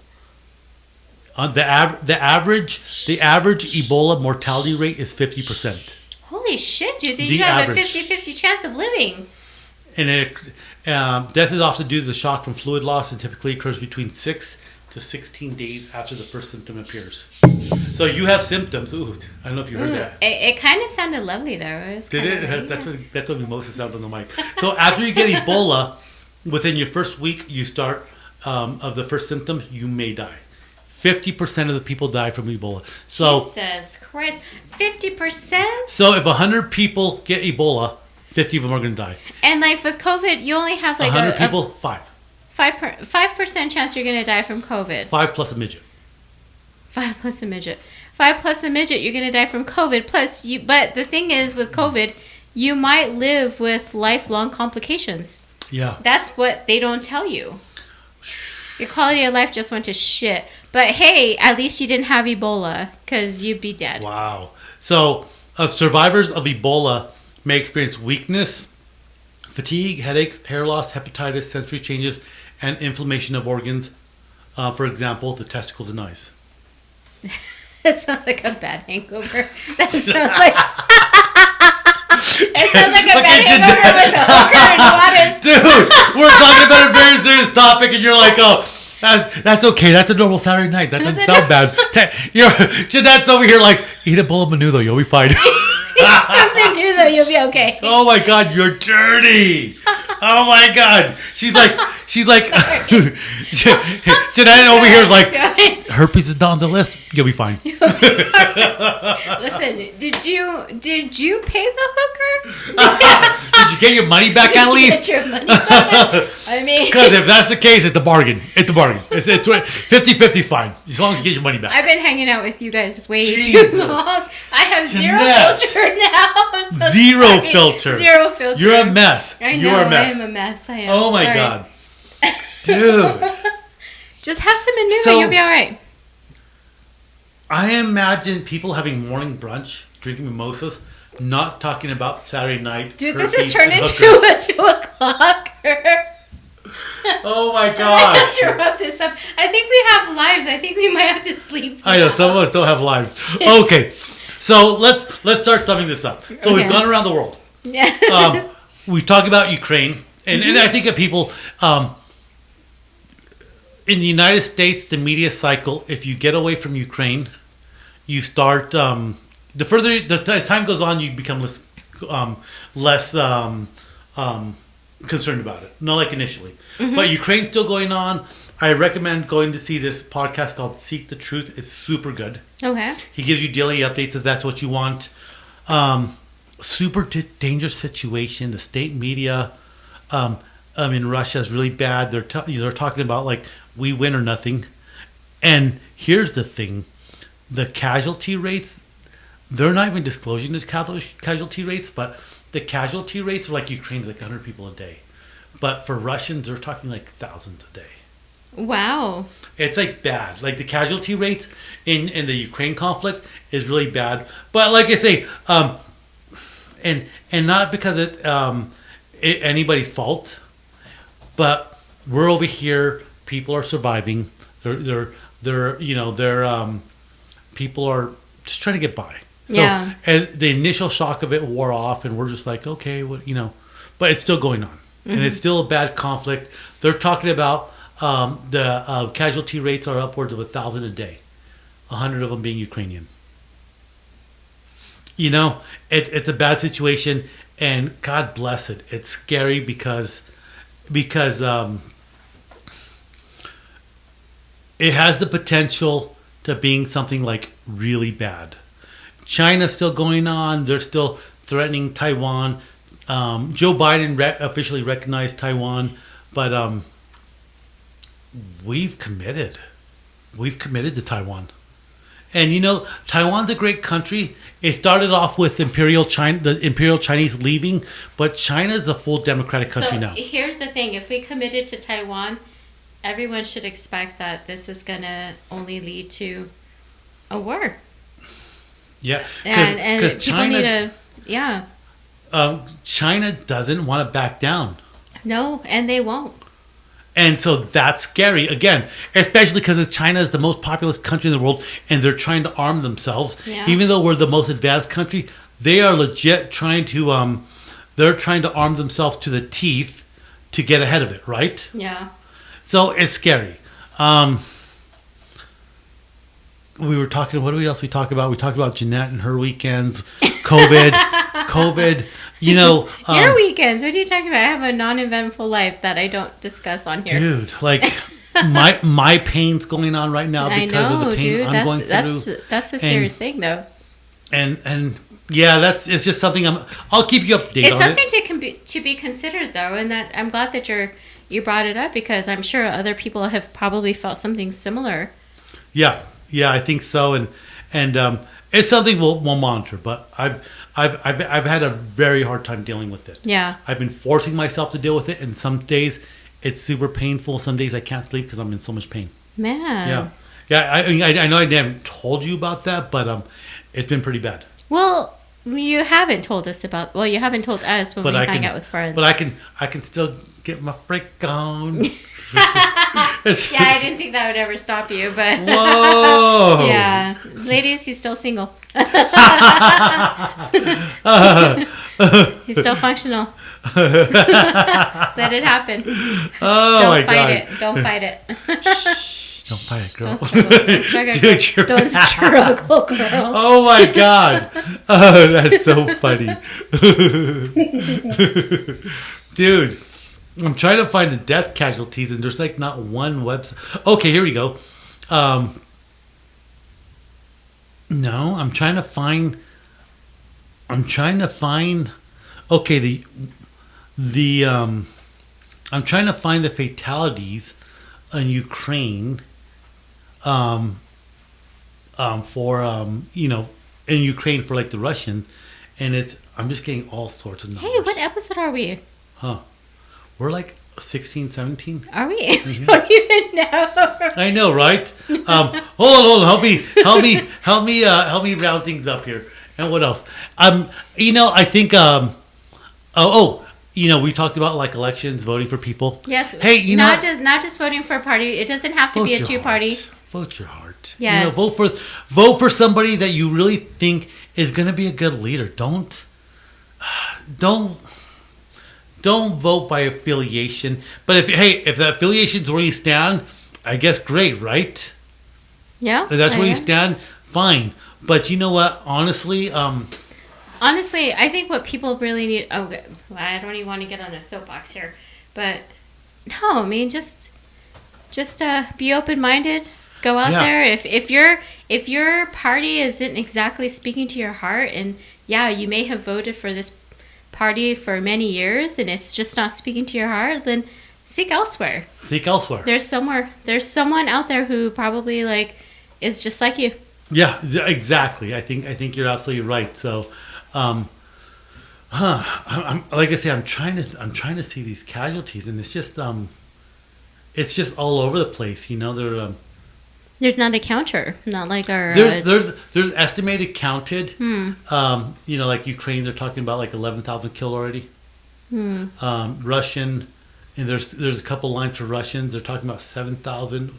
But they have it broken down in different ways. And so are they talking about military, civilians? Yeah. So but the numbers are just so weird. Like 1, 2, that's 8. 8 plus 6 is like 14. So they're talking about 15,000 in Russia killed already, or Russians killed already. But the way it's broken down is kind of weird. So I need to look that up more and try to figure out what that actually is. That's still going on. There's just a lot of bad stuff going on, and keep your vibe up, right? Be a leader. Yeah. Keep your vibe up and make educated decisions. Do the right thing. Vote for people that will represent you and your community accurately. Yeah, absolutely. And I've talked about this a lot with Taiwan in the past, and with China and everything going on. Dude, we're just at a point in human history. Why are we fighting war for land? Conquer other people. How barbaric is that, right? Just like 2,000 years in this sense, since BC, but AD. And it's been going on for thousands of years before that. How is it that we have not evolved to harmony? That's crazy, right? And we're the smartest we've ever been. And we still haven't evolved to harmony. We're still it's information so and education is at your fingertips. How have we not gone beyond race and territory and nationalism and humanity as a whole? It still can happen. And maybe probably these are the steps that need to happen, but it sucks that it's happening to us now, because I would hope that at some point, maybe I watched Bill and Ted way too much. Where their music brought harmony. Oh my God. To the world. San Dimas. Whoa. Oh my God. Be like a Keanu Reeves. Whoa. Be a giving guy. Oh, I love Keanu. Good person. Honestly, actor, and from what I hear about his persona, the way he is as a person. And he you seems know, awesome. I would when love we talk to get about to know that our guy. community, being a leader in your community, take care of the less fortunate, let Yeah. people live. You know, Just be a better person. be a better Be person. an example. Yeah, you know what I mean? We all want to drink. We want to go have a good time. We want to go out with chicks and all that stuff. But you know what, dude?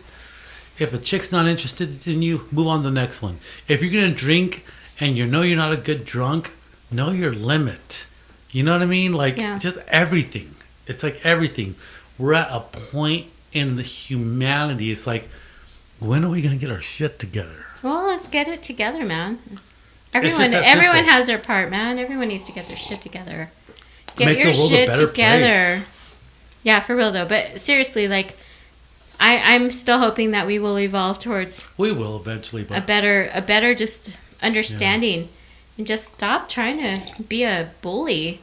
And it really comes down to it, man. Are you talking Stop to being me? a bully. Are you telling that to me, Jeanette? Just stop it, Jeanette. Stop being a bully. I'll be a bully if I want to. Stop being a bully. My a life and I do what I cyberbully, want, and yo. Just stop. Stop trying to. Oh, someone's here. Oh, is this it?